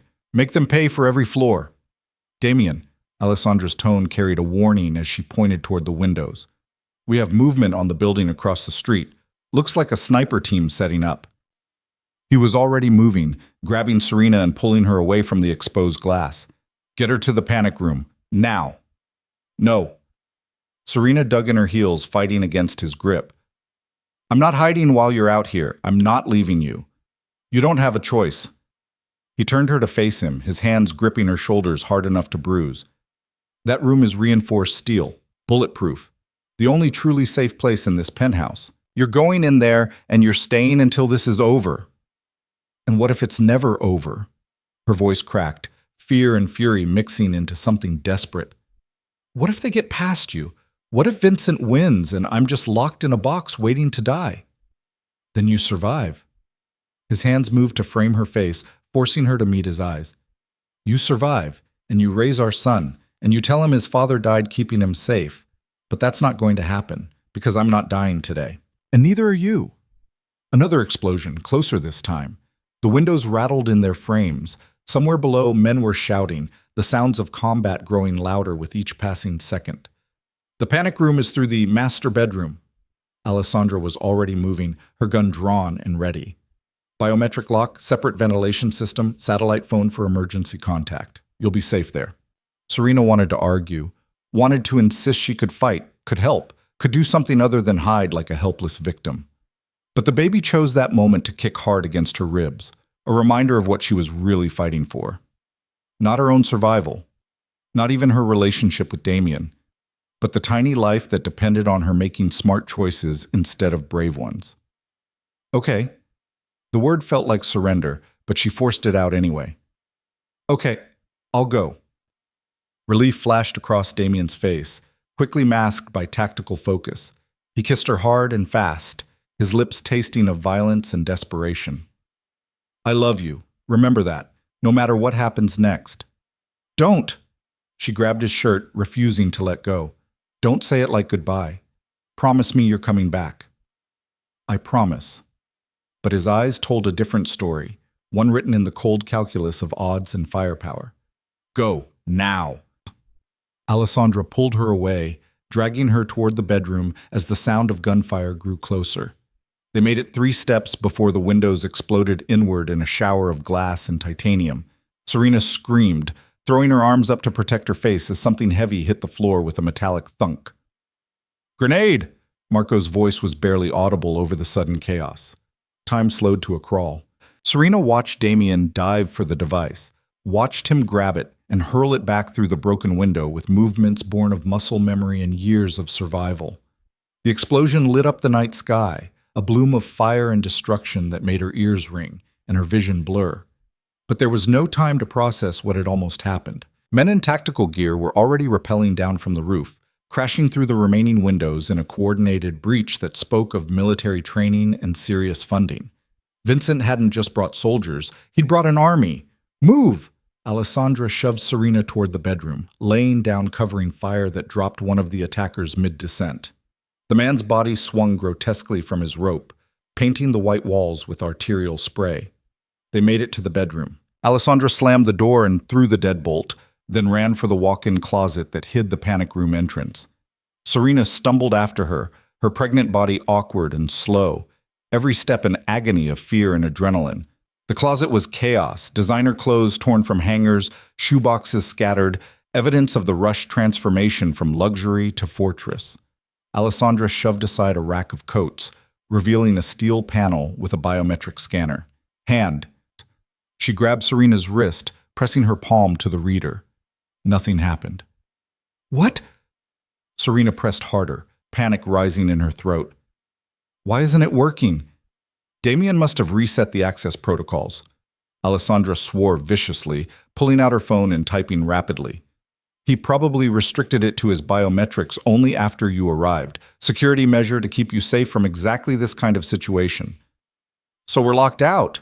Serena's laugh was edged with hysteria. The panic room I'm supposed to hide in won't let me in. Behind them, something heavy slammed into the bedroom door.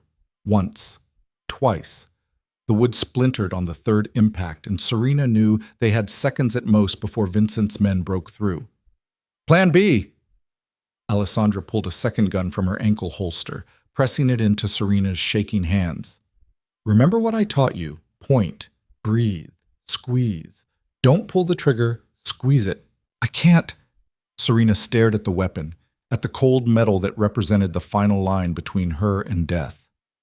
I've never killed anyone. You will today. Alessandra's voice was hard, certain. Because if you don't, your son dies. Do you understand? They won't take prisoners. They won't show mercy. It's kill or be killed, and you need to choose which one you're going to be. The door exploded inward. Two men in black tactical gear came through fast and low, their weapons sweeping the room with professional efficiency. Alessandra took the first one down with 2 shots to center mass, but the second got off a burst that caught her high in the shoulder and spun her around. Serena watched her fall, watched the gun skitter across the floor, watched the second attacker swing his weapon toward where she stood frozen, her hand on her belly, her mind screaming at her to move, to run, to do something. The attacker's finger tightened on the trigger, and Serena raised her own gun and fired. The recoil surprised her, jerking her arms up and making her stumble backward. She didn't know if she'd hit anything until the man staggered, red blooming across his tactical vest. Not a kill shot. The armor had caught most of it, but enough to make him hesitate, to give her 3 precious seconds. She fired again, and again, and again, pulling the trigger until the gun clicked empty and the man was down, blood pooling beneath him on the expensive carpet. Good! Alessandra's voice was strained with pain as she pushed herself upright, her left arm hanging useless. Now reload. There's a spare magazine in your jacket pocket. Serena's hand shook so badly she almost dropped the gun, but muscle memory from Alessandra's training kicked in. Eject the spent magazine. Slam in the fresh one. Chamber around. Safety off. The mechanical sequence gave her something to focus on besides the growing pool of blood and the man's glassy eyes staring at nothing. Can you move? She helped Alessandra to her feet, taking most of her weight. We need to get back to Damien. No chance. Alessandra gestured toward the bedroom door where more footsteps were thundering closer. They'll have the hallway locked down. We stay here, we fight from a defensive position, we wait for... The explosion that rocked the building this time was massive, apocalyptic. Serena felt the floor tilt beneath her feet, felt gravity shift sideways as something fundamental in the building's structure gave way. She grabbed for the door frame, her pregnant belly throwing off her balance, and then Alessandra was pulling her down as the ceiling started to rain plaster and debris. They huddled in the closet as the world tried to shake itself apart. Serena pressed her hands over her ears, squeezed her eyes shut, and prayed to anything that would listen that Damien was alive, that their son would survive, that this nightmare would end. The shaking stopped. The building settled with a groan of stressed metal and concrete. In the sudden silence, Serena could hear alarms wailing, water rushing from broken pipes, and the crackle of fire somewhere close. Damien. His name came out as barely a whisper. She pushed herself upright, ignoring Alessandra's weak protest, and stumbled toward the bedroom door. Damien! Serena, wait! But she was already through the door, stepping over bodies and debris, her gun held in a white-knuckled grip as she moved through the destruction that had been a luxury penthouse minutes ago. The living room was devastated, windows blown out completely, furniture overturned and burning, bullet holes stitching patterns across the walls like violent constellations. And in the center of it all, Damien stood over Vincent's body. Serena's breath caught in her throat. Vincent was on his knees, blood streaming from a wound in his side, his expensive suit torn and filthy. Damien had a gun pressed to the back of his cousin's head, his expression colder than Serena had ever seen it. Damien. She moved closer, glass crunching under her shoes. Don't. Not like this. He didn't look at her, didn't acknowledge her presence. His entire focus was on the man who'd tried to destroy their lives. Give me one reason why I shouldn't put a bullet in your skull right now. Because the council will never accept it. Vincent's voice was strained but defiant. Kill me without their approval, and you're no better than a common murderer. They'll strip you of everything, your position, your territory, your legitimacy. Is that what you want? What I want is for you to pay for what you did to my wife. Damien's finger tightened on the trigger. For the 8 months she spent running, for the fear you put in her eyes, for trying to kill my son before he was even born. So kill me. Vincent spat blood onto the expensive carpet. Prove to everyone that you're ruled by emotion instead of logic. Show them that love makes you weak. That's what I was counting on all along.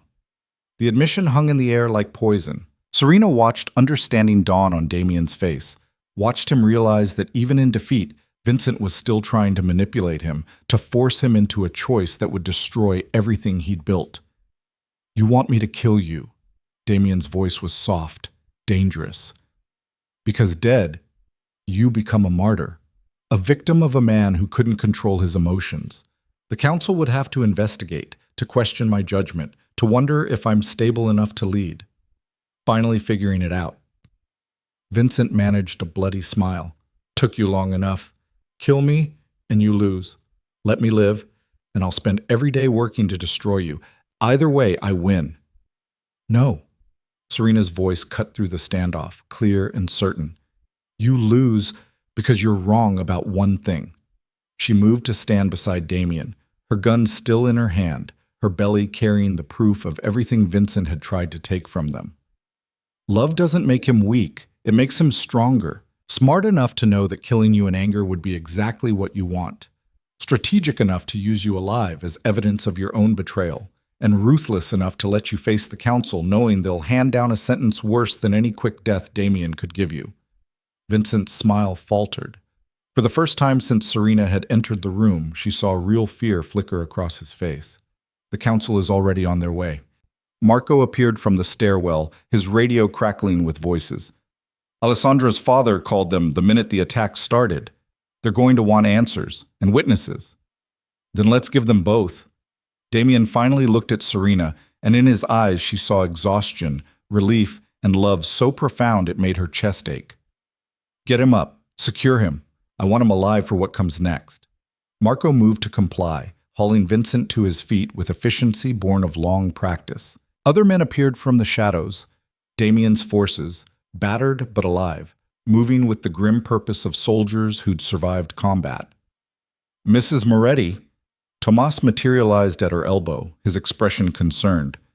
You're bleeding. We need to get you medical attention. Serena looked down and realized he was right. Her arms were covered in cuts from the shattered glass, blood seeping through her clothes in a dozen places. But it was the sudden cramping pain low in her belly that made her gasp and double over. Damien. His name came out strangled, terrified. Something's wrong. The baby... He was at her side in an instant, catching her as her legs gave out. Get Dr. Castellano up here, now, and clear a path to the elevator. The elevator's not working, boss. Structural damage from the explosion. Marco's voice was tight with urgency. We'll have to take the stairs. Then we take the stairs. Damien scooped her up like she weighed nothing, cradling her against his chest. Serena, look at me. Stay with me. Everything's going to be okay. But the pain was building, wave after wave of cramping that felt like her body was trying to tear itself apart. Serena pressed her face against Damien's shoulder and tried to remember how to breathe as he carried her through the devastated penthouse, down smoke-filled stairwells, past bodies and debris and the wreckage of Vincent's failed coup. By the time they reached the ground floor, the pain had become a constant, crushing pressure. Dr. Castellano met them in the lobby, her medical bag already open, her expression shifting from professional concern to alarm as she assessed Serena's condition. How far along is she? The doctor's hands moved with practiced efficiency, checking vitals, examining wounds. 32 weeks, Damien's voice was rough with fear. The baby's not due for another 2 months.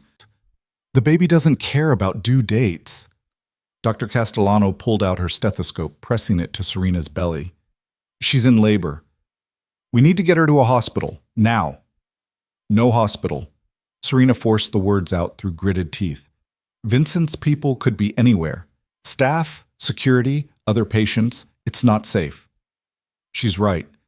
Damien looked at Dr. Castellano with desperate intensity. Can you do it here? Deliver the baby? Here? The doctor looked around the destroyed lobby at the smoke and debris and armed men. This is insane. She needs a proper facility, surgical equipment in case of complications. Another contraction hit, stronger than the last, and Serena's scream echoed through the lobby. When it finally receded, she grabbed Dr. Castellanos' hand with enough force to make the older woman wince. "I'm not going to a hospital. If you can't deliver my baby here, then I'll do it myself." Dr. Castellano and Damien exchanged a long look, some silent communication passing between them. Then the doctor nodded grimly. "Fine, but we're going to need supplies, a clean room, boiled water, sterilized instruments, blood for transfusion in case she hemorrhages. Whatever you need, you'll have." Damien was already issuing orders, his voice cutting through the chaos. "Clear the penthouse across the hall. Get it set up as a makeshift delivery room, and someone find me every medical supply in this building." The next hours blurred together in a haze of pain and fear. Serena barely registered being carried back up the stairs, barely noticed the frantic activity as Damien's men transformed a stranger's apartment into something approximating a delivery room. All she could focus on was the relentless pressure, the overwhelming need to push, her body taking over with primal urgency. "It's too soon." She gasped between contractions, tears streaming down her face. "He's too small. He won't survive." "He's a fighter." Damien was beside her, his hand gripping hers hard enough to hurt, his face pale but determined. "Just like his mother. He'll survive because he's ours, and we don't give up." Dr. Castellano positioned herself at the foot of the makeshift bed, her expression grave but focused. "The baby's in distress. Heart rate's dropping. We need to get him out fast." "How fast?" Damien's voice was tight with controlled panic. "Now would be good." The doctor looked up, meeting Serena's eyes. "On the next contraction, I need you to push. Everything you have. Understand?" Serena nodded, terror and determination warring in her chest. When the next wave hit, she bore down with every ounce of strength she had left, screaming through the pain, feeling something fundamental shift inside her. "Good. Again. He's crowning." She pushed again and again, lost in a world of pain and effort where nothing existed except the desperate need to bring her son into the world alive. Distantly, she heard Dr. Castellano calling instructions, heard Damien's voice rough with encouragement, heard the organized chaos of people moving around her. And then, cutting through everything else, she heard a sound that made her heart stop. A baby's cry. Thin, reedy, furious at being forced into the cold world 2 months too early, but alive. Undeniably, miraculously alive. "It's a boy." Dr. Castellanos' voice was thick with emotion as she placed the tiny, bloody infant on Serena's chest. Premature, underweight, but breathing on his own. "You did it." Serena looked down at her son, at the impossibly small person who'd survived explosions and gunfire and a labor that should have killed them both, and felt something crack open in her chest. He was so tiny, his skin almost translucent, his eyes screwed shut against the harsh emergency lighting. But his little fists were clenched, his chest rising and falling with determined breaths. "Hi, baby." Her voice broke on the words. "I'm your mom. You're safe now. You're finally safe." "He's perfect." Damien's hand was shaking as he touched their son's downy head, his expression transformed by wonder and relief. "Absolutely perfect." "Doctor." Castellano was already moving again, working efficiently to cut the cord, to clean the baby, to check him over with the limited equipment available. "He needs a neonatal ICU. Premature infants this early need specialized care." "Then we'll get him there." Damien stood, his voice shifting back into command mode. "Marco, I want the best children's hospital in the city, locked down, full security detail. Nobody in or out without my personal authorization." "Already on it, boss." Marco appeared in the doorway, his phone pressed to his ear. "Northwestern's prepping a secure wing as we speak." The sound of footsteps in the hallway made everyone tense. Weapons appeared in hands with practiced speed, but it was Alessandra who stepped through the door, her arm in an improvised sling, her face pale with blood loss but her eyes sharp. "The council's in the lobby." Her voice was strained but controlled. "They want to speak with you. Now." "Tell them to wait." Damien didn't take his eyes off Serena and their son. "I'm not leaving my family." "They won't wait." Alessandra moved closer, her expression grave. "Vincent's claiming you staged this whole thing. that Serena faked her death to create justification for a power grab, that the baby isn't even yours. He's spinning this as a conspiracy against him, and some of the council members are listening. Let them listen. Serena's voice was exhausted but fierce as she cradled their tiny son against her chest. We have the evidence, the forged documents, the text message where he confessed, my testimony about the bomb. They can listen to whatever lies Vincent wants to tell, but the truth is right here in this room. She's right. Damien's expression hardened into something that reminded Serena why men feared him. Tell the council I'll be down in 5 minutes, and they can see for themselves what Vincent's conspiracy looks like. A woman who just gave birth in a war zone because my cousin tried to murder her twice. Alessandra nodded and withdrew. Dr. Castellano finished her examination of the baby, wrapping him in clean blankets before placing him back in Serena's arms. He needs to go to the hospital within the hour. The doctor's tone left no room for argument. But he's stable for now, breathing well, good color. He's a fighter, this one. He had no choice. Serena looked down at her son, at the tiny miracle who'd survived what should have killed him. Fighting is in his blood. Damien leaned down, pressing a kiss to her forehead, and then to the baby's downy head. I have to go deal with the council. Can you go? She managed a tired smile. End this. Make sure Vincent can never hurt us again. We'll be here when you get back. He kissed her again, harder this time, a promise and a vow. Then he was gone, striding out of the room with the absolute certainty of a man who'd already decided how this was going to end. Serena sat alone with her newborn son, listening to the sounds of argument and accusation filtering up from below, and felt something settle in her chest. They'd survived. Against every odd, every attempt to destroy them, they'd survived. The war wasn't over yet. Vincent would fight until his last breath, would spin whatever lies he could to save himself. The council would deliberate and debate and demand proof, but in the end, it wouldn't matter, because Serena was alive, her son was alive, and Damien Moretti would burn the entire city to ash before he let anyone threaten his family again. That truth was written in blood and fire across 42 floors of devastated luxury. And everyone, from the council members in the lobby to Vincent bleeding in his restraints, was about to learn exactly what it meant to underestimate the lengths a man would go to protect the people he loved. The council chamber had been hastily assembled in what was once an elegant conference room in a building 2 blocks from the devastation. 6 men sat around the mahogany table, their faces carved from decades of violence and strategic calculation. These were the patriarchs who'd built Chicago's underworld, who'd survived wars and betrayals, and the constant churn of ambitious men trying to take what they'd built. Damien stood before them with Vincent on his knees beside him, blood still seeping through the makeshift bandage on his cousin's side. Marco and Tomas flanked the door, their weapons visible, their expressions blank. The message was clear. This wasn't a negotiation. This was a reckoning.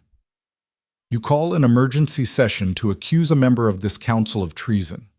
Angelo Russo spoke first, his voice gravelly with age and cigarettes.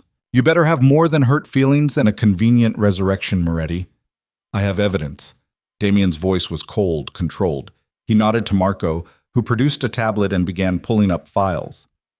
Financial records showing Vincent moving money through shell companies to fund a private army. Communication logs proving he was in contact with the Calabrese family during the warehouse raid that killed 3 of my men. Security footage from the night my wife's car exploded showing Vincent entering the parking garage 2 hours before the bomb detonated. The tablet made its way around the table, each patriarch studying the evidence with expressions that gave nothing away. Vincent tried to speak, but Damien's hand on his shoulder squeezed hard enough to make him gasp in pain. I'm not finished. Damien pulled out his phone, queuing up the text message Vincent had sent to Serena 8 months ago. This is a message sent from Vincent's personal phone to my wife's number the night she was supposed to have died. Sorry about the car, cousin. Nothing personal, just business. Say hi to your wife for me. Oh wait, she's dead. My mistake. The silence that followed was absolute. Carlo Giordano, Alessandra's father, leaned forward, his eyes narrowed. This could be fabricated. A woman scorned, a husband blinded by love, doctoring evidence to eliminate a rival. Then examine it. Damien set the phone on the table. Run whatever forensic analysis you want. Check the metadata, the tower pings, the timestamp. It's real. Just like the bomb was real. Just like my wife spending 8 months in hiding was real. Just like the assault on my building tonight that killed 6 of my men and put my newborn son in the NICU was real. Newborn son? Russo's eyebrows rose fractionally.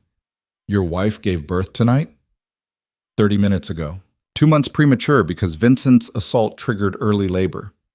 Damien's voice was soft, deadly. She delivered in a makeshift operating room while bullets were still flying, while my building was on fire, while the man responsible for all of it was trying to kill us both. This is insane. Vincent finally found his voice, strained but defiant. He's using his wife's survival to paint me as a villain? I had nothing to do with that bomb. I've been loyal to this family, to Damien, for my entire life. And this is how he repays me? With accusations and doctored evidence? Shut up. The command came from Salvatore De Luca, the oldest of the council members. His eyes were on the tablet, studying the financial records with the focus of a man who'd built his empire on understanding money flows. These shell companies. I recognize some of these routing numbers. They've been used before, 3 years ago during the power struggle after Moretti's father died. The implication hung heavy in the air. Vincent had been planning this for years, building his infrastructure, waiting for the right moment to strike. That doesn't prove anything. Vincent's voice was starting to crack, desperation bleeding through. Money gets moved around all the time. It's how we operate. You can't execute a man based on financial speculation. No. Damien pulled out another phone, this one Vincent's, seized when they'd captured him. But we can execute him based on his own words. Marco, play the recording. Marco tapped the screen and Vincent's voice filled the room.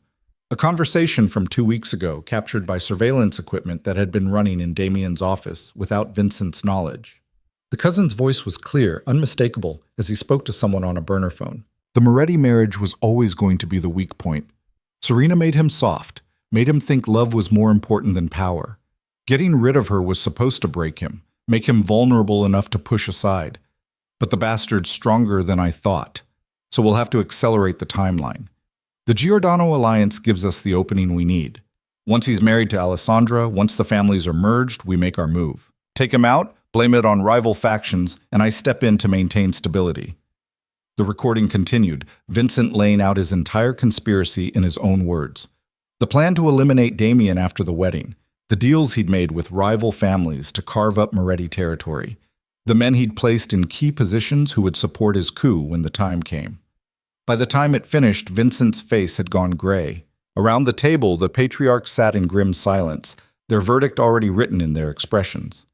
Anything else you want to say? Russo asked Vincent, his tone almost gentle. Any defense you'd like to offer? Vincent looked around the table, seeing only closed doors and sealed fates. When he spoke, his voice was bitter, resigned. I did what I had to do. Damien was weak. He married for love instead of strategy. He let his emotions compromise his judgment. Someone had to be ready to lead when his weakness destroyed everything our family built. So you tried to murder his pregnant wife. DeLuca's voice was flat, final. You orchestrated a bombing, forged evidence to frame her as a traitor, and let your cousin believe she was dead for 8 months. Then, when she survived and exposed your conspiracy, you launched a military assault on a residential building, killing civilians and putting a newborn child at risk. I was protecting the family.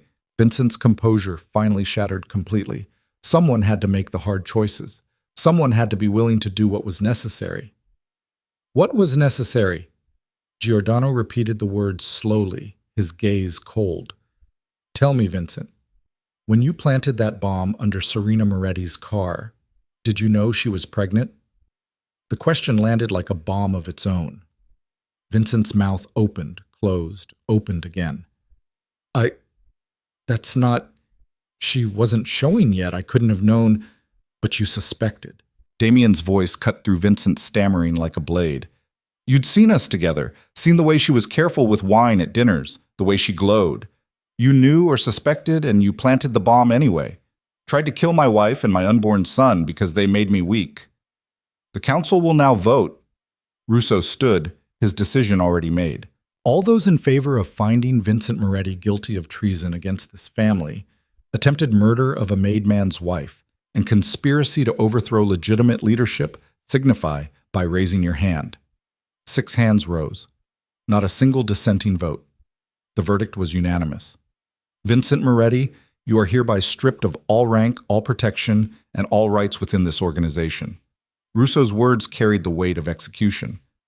Your assets are forfeit. Your men are released from their oaths to you, and your life is given over to Damien Moretti to dispense justice as he sees fit. Vincent started to speak, to beg, to make promises. But Damien was already hauling him to his feet, dragging him toward the door. The cousin struggled weakly, his wound sapping his strength, but Damien's grip was iron. Wait, Alessandra's voice stopped them at the threshold. She stood in the doorway, her arm still in its sling, her face pale, but her eyes hard. Before you kill him, there's something he needs to see. She pulled out her phone, holding it up so Vincent could see the screen. On it was a photo of Serena in the hospital bed, their tiny son cradled in her arms, both of them alive and whole and utterly beyond Vincent's reach. That's what you failed to destroy. Alessandra's voice was quiet, deadly. A family. A future. Something you'll never understand because you were too busy playing king to realize that real power comes from what you protect, not what you take. Vincent stared at the photo, and something in his expression crumbled. Not remorse. Men like him were incapable of true remorse. But the devastating realization that he'd lost, that all his planning and scheming and violence had accomplished nothing except his own destruction. Take him. Damien shoved Vincent toward Marco and Tomas. You know where? The warehouse was on the far south side, the kind of place where screams went unheard and bodies disappeared without questions. Damien had used it before, when justice needed to be dispensed beyond the eyes of law enforcement and civilian witnesses. It smelled like rust and old blood, like decades of violence soaked into the concrete. They chained Vincent to a support beam, his arms stretched above his head, his feet barely touching the ground. The wound in his side had started bleeding again, painting his shirt a deeper shade of red. But Damien knew from experience that gut wounds took time to kill. Vincent would be conscious for what came next. Any last words? Damien checked his gun, the motion mechanical, routine. He'd done this before, would probably do it again. This was the world he lived in, the price of power and protection. You think you've won? Vincent's laugh was wet, pained. You think killing me ends this, but it doesn't. The family saw you choose love over strategy, saw you risk everything for one woman and a baby. They'll remember that. They'll use it against you. And eventually, someone smarter than me will exploit that weakness and take everything you have. Maybe, Damien raised the gun, aiming at his cousin's head. But they'll have to go through me to get to my family. And I promise you, Vincent, I'm much harder to kill than you were. The shot echoed through the warehouse, final and absolute. Vincent's body jerked once, then went still, blood and brain matter painting the concrete wall behind him in abstract patterns that would haunt this space long after his corpse was disposed of. Damien lowered the gun and stood for a long moment, staring at what remained of the cousin who'd once been his most trusted advisor. He felt nothing, no satisfaction, no grief, no sense of justice served, just the cold certainty that this had been necessary, that some betrayals could only be answered with blood. It's done. Marco appeared at his elbow, already pulling out his phone to arrange cleanup. What do you want us to do with the body? Lake Michigan. Damien's voice was flat, empty. Weighed it down deep. I don't want any part of him washing ashore. And the men who were loyal to him? Give them a choice. Swear new oaths of loyalty to me, or leave Chicago with whatever they can carry. No middle ground, no second chances. Damien turned away from Vincent's corpse, already moving toward the door. I want them decided by morning. The drive back to the hospital took 20 minutes through empty pre-dawn streets. The city was just starting to wake up, early commuters and delivery trucks beginning their routines, completely unaware that a war had been fought and won while they slept. Damien watched the familiar streets slide past and felt the weight of the last 12 hours settle into his bones. The hospital's secure wing was on lockdown when he arrived, Giordano family guards working alongside his own men to create an impenetrable perimeter. They snapped to attention as he passed, recognition and respect in their eyes. Word had already spread about the council's verdict, about Vincent's execution. By noon, every family in the city would know that Damien Moretti had eliminated a traitor and emerged stronger than ever. But none of that mattered as much as the sight that greeted him when he pushed open the door to Serena's room. She was asleep, her face peaceful despite the exhaustion written in every line of her body. The monitors beside her bed beeped steadily, tracking vital signs that had finally stabilized. And in the clear plastic bassinet beside her, their son slept wrapped in blankets, his tiny chest rising and falling with determined breaths. Damien moved quietly, not wanting to wake either of them. He sank into the chair beside Serena's bed and let himself finally feel the full weight of what they'd survived. His hands were still shaking, reaction from the adrenaline, from the violence, from the impossible miracle of his family being alive. "Is it done?" Serena's voice was barely above a whisper, thick with sleep. He looked up to find her eyes open, watching him with an expression he couldn't quite read. "It's done. Vincent's dead. His conspiracy's dismantled. The council ruled in our favor." "Good." She reached for his hand, her fingers cool against his skin. "I'm sorry you had to do it. I know he was family. He stopped being family the moment he tried to kill you." Damien brought her hand to his lips, pressing a kiss to her knuckles. "How are you feeling?" "Like I gave birth in a war zone." Her smile was tired but genuine. "The doctors say I'll make a full recovery. No permanent damage. Just need rest and time to heal." "And him?" Damien's gaze moved to the bassinet, to the impossibly small person who'd survived against all odds. "He's a fighter, breathing on his own, maintaining body temperature, even tried to nurse a little while ago." Pride colored her voice, maternal and fierce. "The doctors are cautiously optimistic. They want to keep him here for a few weeks, make sure his lungs develop properly, but they think he'll be fine." "He will be." Damien stood, moving to the bassinet to stare down at his son. The baby was awake, his dark eyes, so like Damien's own, staring up with that unfocused newborn gaze. "He's a Moretti. We don't give up." "Have you thought about names?" Serena shifted in the bed, trying to get a better view of both of them. "We never got that far in the planning." Damien reached into the bassinet, his large hand dwarfing the baby's entire body as he gently stroked the downy head. "What about Marcus? After my father?" "I like it." Serena's voice was soft, thoughtful. "Marcus Moretti. Strong name for a strong boy."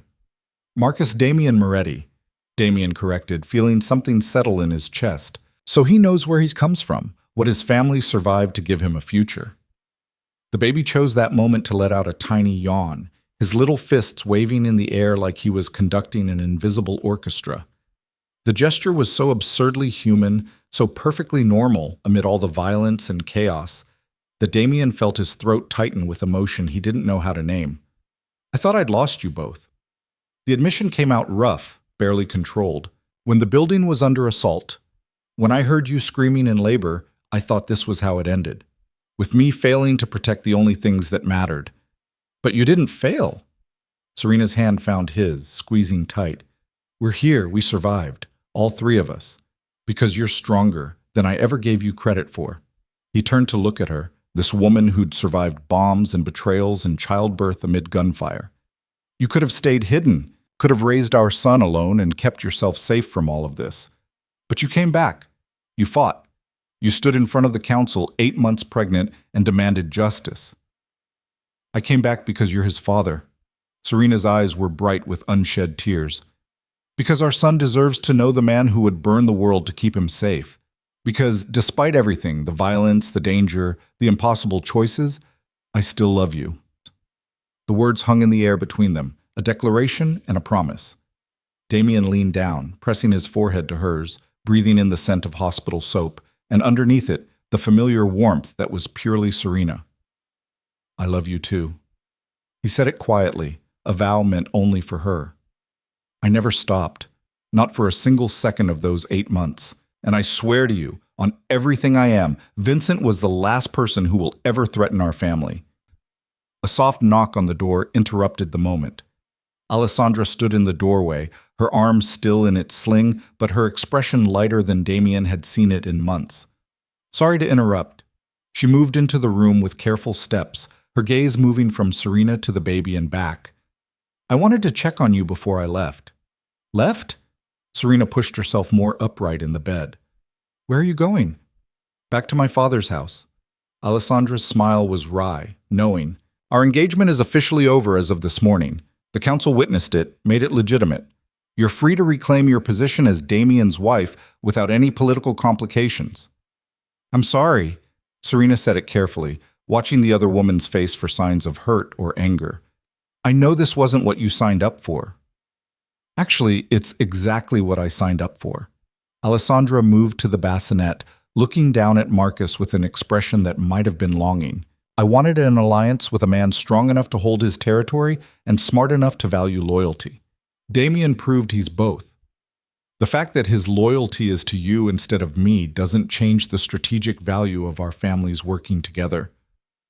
So what happens now? Damien asked, his hand still holding Serena's. With the Giordano alliance. Now we formalize it properly.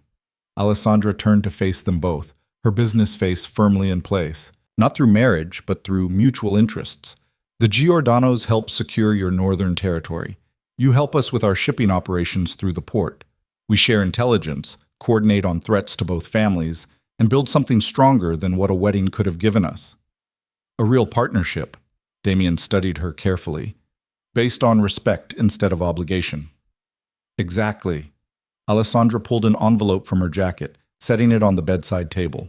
That's the formal proposal. Look it over when you have time. No rush. Your priority right now should be your family. She moved toward the door, then paused, looking back at Serena with an expression that might have been respect. For what it's worth, you were right. Love doesn't make him weak. It makes him terrifying. I've never seen Damien as focused, as ruthless, as absolutely unstoppable as he was tonight. All because you and that baby were in danger. Thank you. Serena's voice was quiet but genuine. For your help, for the evidence you gathered, for standing with us when you didn't have to. Thank each other. Alessandra's smile was sharp, satisfied.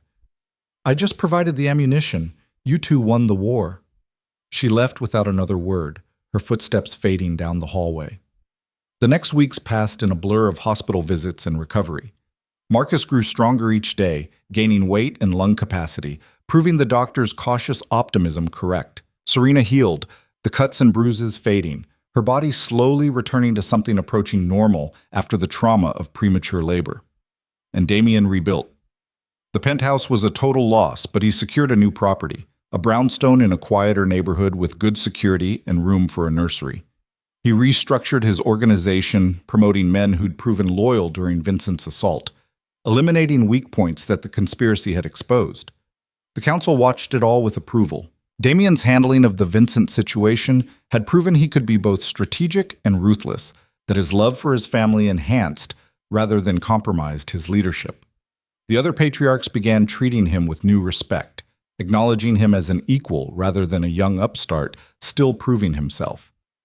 On a cold December morning, 6 weeks after Marcus's birth, Serena stood in the nursery of their new home and watched her son sleep in his crib. He'd grown from the impossibly tiny infant in the NICU to a healthy baby who'd been cleared to come home just yesterday. His dark hair was starting to thicken, his features beginning to show hints of both his parents. Ready for his first real day home? Damien appeared in the doorway, already dressed in one of his perfectly tailored suits, preparing for a meeting with the Giordano family to finalize their new alliance. As ready as I'll ever be. Serena turned to face him, feeling the weight of everything they'd survived settle into something like peace. It's strange. 6 months ago, I was serving coffee in a diner and sleeping with a knife under my pillow. Now I'm here, back in your world, raising our son in a house surrounded by armed guards. Is that what you want? Damien moved into the room, his expression serious. Because if it's not, if you'd rather have something different, we can make that happen. I can step back, hand operational control to Marco, move us somewhere quiet where Marcus can grow up without all of this. Serena studied him, this man who would genuinely walk away from everything he'd built if she asked.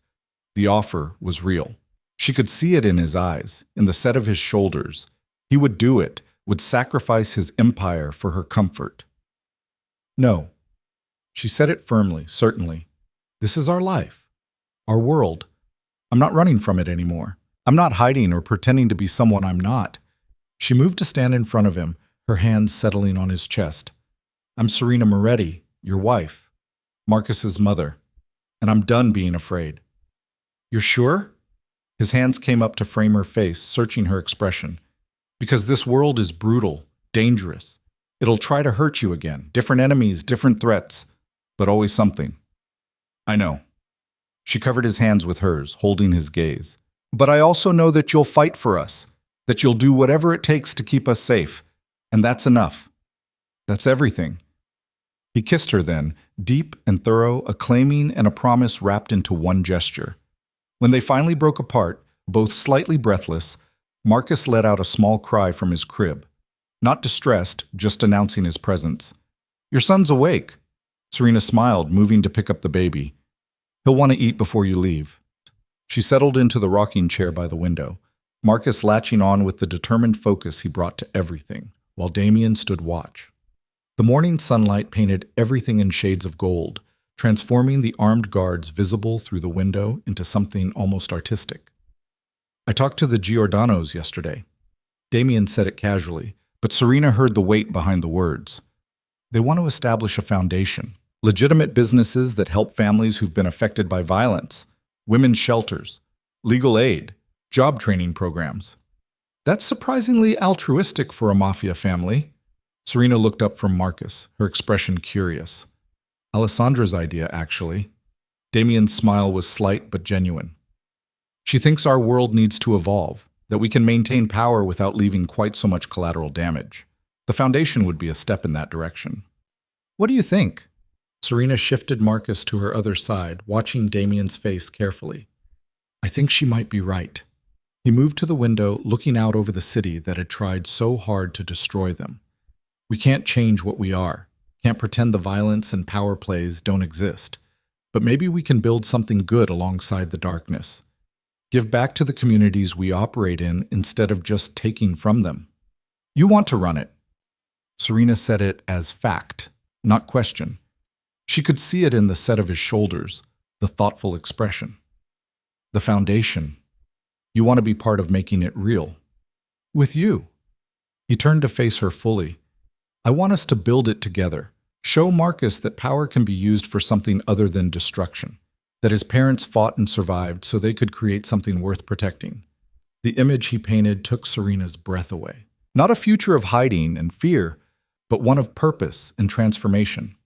Using the empire Damien had built to help people like her, women who'd been caught in the crossfire, families torn apart by violence, children who needed protection from the darkness that men like Vincent represented. Yes, she said it simply, feeling pieces click into place. Let's do it. Let's build something beautiful out of all this ugliness. Marcus finished eating and let out a satisfied burp that made both his parents laugh. Damien took him, cradling the tiny body with a gentleness that contrasted sharply with the violence those same hands had dealt just weeks ago. He walked to the window, holding his son up to see the city spread out below them. This is your legacy. He spoke quietly, his voice meant for Marcus even though the baby was too young to understand. Not the violence, not the empire or the territory or the power plays. This. Your mother's strength, the family we fought to keep intact, the good we're going to build because we survived when we should have died. Serena joined them at the window, her arm wrapping around Damien's waist, the three of them framed in golden light. Below them, the city continued its eternal rhythm, unaware that the family standing in this window had reshaped its underworld, that a woman had survived assassination and childbirth amid gunfire, that a baby born 2 months too early in a war zone had become the catalyst for transformation. 5 years later, Serena stood in the same nursery, now converted to a bedroom for a rambunctious 5-year-old, and watched Marcus play with his toy cars on the floor. He'd grown into a beautiful child, all dark curls and serious eyes, with his father's stubborn determination and his mother's quick mind. Mama, watch. He crashed two cars together with sound effects that would have made a Hollywood Foley artist proud. That's the bad guys, and this one is Papa coming to stop them. Very dramatic. Serena smiled, settling onto the floor beside him. Did you have a good day at school? Uh-huh. We learned about helping people. Miss Sarah said that's what heroes do. They help people who can't help themselves. He looked up at her with those impossibly earnest eyes. Papa's a hero, right? Because he helps people. Serena thought about how to answer that. How to explain to a 5-year-old that his father operated in shades of gray that defied simple hero narratives, that Damien ran an empire built on violence and power, but also funded shelters and legal aid programs, that he'd killed men, but also saved more lives than he'd taken through the foundation they'd built together. Your papa is a complicated man who tries very hard to do the right thing. She settled on that, knowing there would be years of more detailed explanations ahead. He protects our family and helps people who need it. That's what's important. Okay. Marcus accepted this with the easy logic of childhood. Can I have a snack? Ask Rosa. Serena gestured toward the kitchen where their housekeeper was preparing dinner. And wash your hands first. He scrambled up and ran toward the kitchen, leaving Serena alone with her thoughts. The house was quieter now than it had been in those first weeks, the armed guards less visible, the security more subtle. They still lived with protection, always would, but it no longer felt like a fortress. It felt like a home. Footsteps on the stairs announced Damien's arrival. He appeared in the doorway, still wearing his suit from the office, but his tie was loosened and his sleeves rolled up, the signal that his workday was officially over. How was the board meeting? Serena stood, moving into his arms with the ease of long practice. Productive. The foundation's expanding into 3 new cities next quarter. He pressed a kiss to her temple, his hands settling at her waist. We're making a real difference, Tesoro. The shelters housed over 200 women and children last year. The legal aid program won 14 cases against abusive partners. The job training got 63 people into legitimate employment.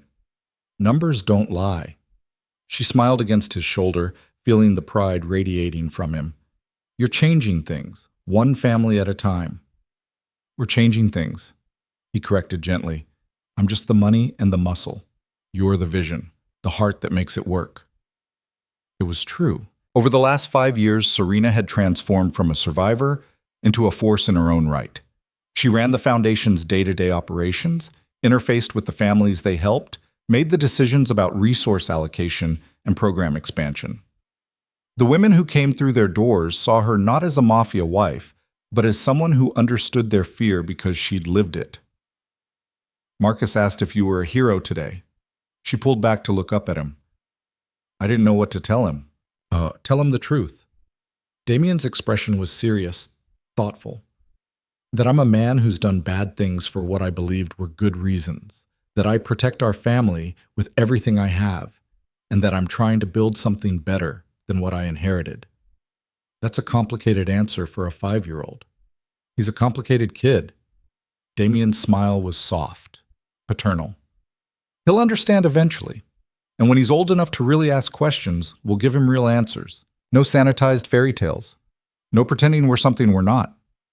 Marcus's voice drifted up from downstairs, already launching into an animated explanation to Rosa about the car crash scene he'd created. Serena listened to her son's joy, so different from the tiny premature infant who'd fought for every breath, and felt gratitude so profound it was almost painful. We did it. She said it quietly, a statement of fact and wonder. We survived. We built this.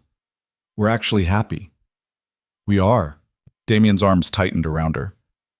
And we're going to stay that way, because I learned something from Vincent's betrayal. What's that? That the people who make you vulnerable also make you strong. He tilted her chin up, meeting her eyes with absolute certainty.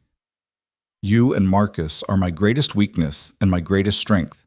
Anyone who wants to hurt me has to go through you first. And after what you survived, after how you fought back, that's a pretty formidable obstacle. Are you saying I'm scary? Serena's laugh was light, teasing. I'm saying you're terrifying. But his expression was full of love and respect. The woman who survived a bomb hid for 8 months pregnant, gave birth in a war zone, and then built a foundation that's changing lives across 3 states? Yeah, you're absolutely terrifying. They stood there in what used to be a nursery, listening to their son play downstairs, and Serena thought about the journey that had brought them here. The betrayal and violence, the fear and pain, the impossible choices and devastating losses, but also the love that had survived it all, the family they'd fought to protect, the future they were building from the ashes of Vincent's conspiracy. The woman who'd worked in that diner was gone, buried under 8 months of survival and 5 years of transformation. In her place stood someone harder, stronger, forged in fire and blood into something unbreakable. She was Serena Moretti, wife, mother, survivor, and architect of her own destiny.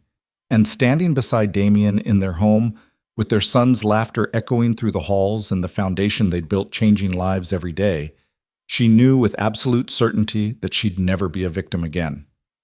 This was her empire too, built not on violence and fear, but on resilience and love and the unshakable determination to protect what mattered most. The city below their windows still held danger, still operated in shades of gray that would never fully lighten. But it also held hope now, in the shelters bearing their name, in the families they'd helped, in the legacy they were creating for Marcus and whatever children might follow. The past was written in blood and fire. But the future? The future was theirs to shape. And Serena Moretti had survived too much, fought too hard, and built something too beautiful to let anyone take it away. As Damien kissed her forehead and Marcus called for them to come play, Serena smiled and felt the last ghost of fear release its hold. They'd won. Not just against Vincent, but against the darkness that had tried to consume them. They'd taken their broken pieces and forged them into something stronger than what they'd started with. And that, she thought, as she descended the stairs hand in hand with her husband, was the only victory that truly mattered. Not power or territory or revenge, but the simple, profound triumph of building a life worth protecting, of turning survival into something that looked remarkably like happiness. The story that had started in blood and betrayal ended here, in a home filled with love, in a foundation built on second chances, in a family that had survived everything the world threw at them and emerged not just intact, but transformed. Some stories end with vengeance, others with tragedy, but theirs ended with something far more powerful, with the promise that tomorrow would be better than yesterday, that their son would inherit not just an empire, but a legacy of resilience and purpose. And as the Chicago sunset painted their windows gold and Marcus's laughter filled the house, Serena knew that this was what she'd been fighting for all along. Not just survival, but a future worth surviving for. They'd made it, against every odd, every enemy, every impossible obstacle. They'd made it home,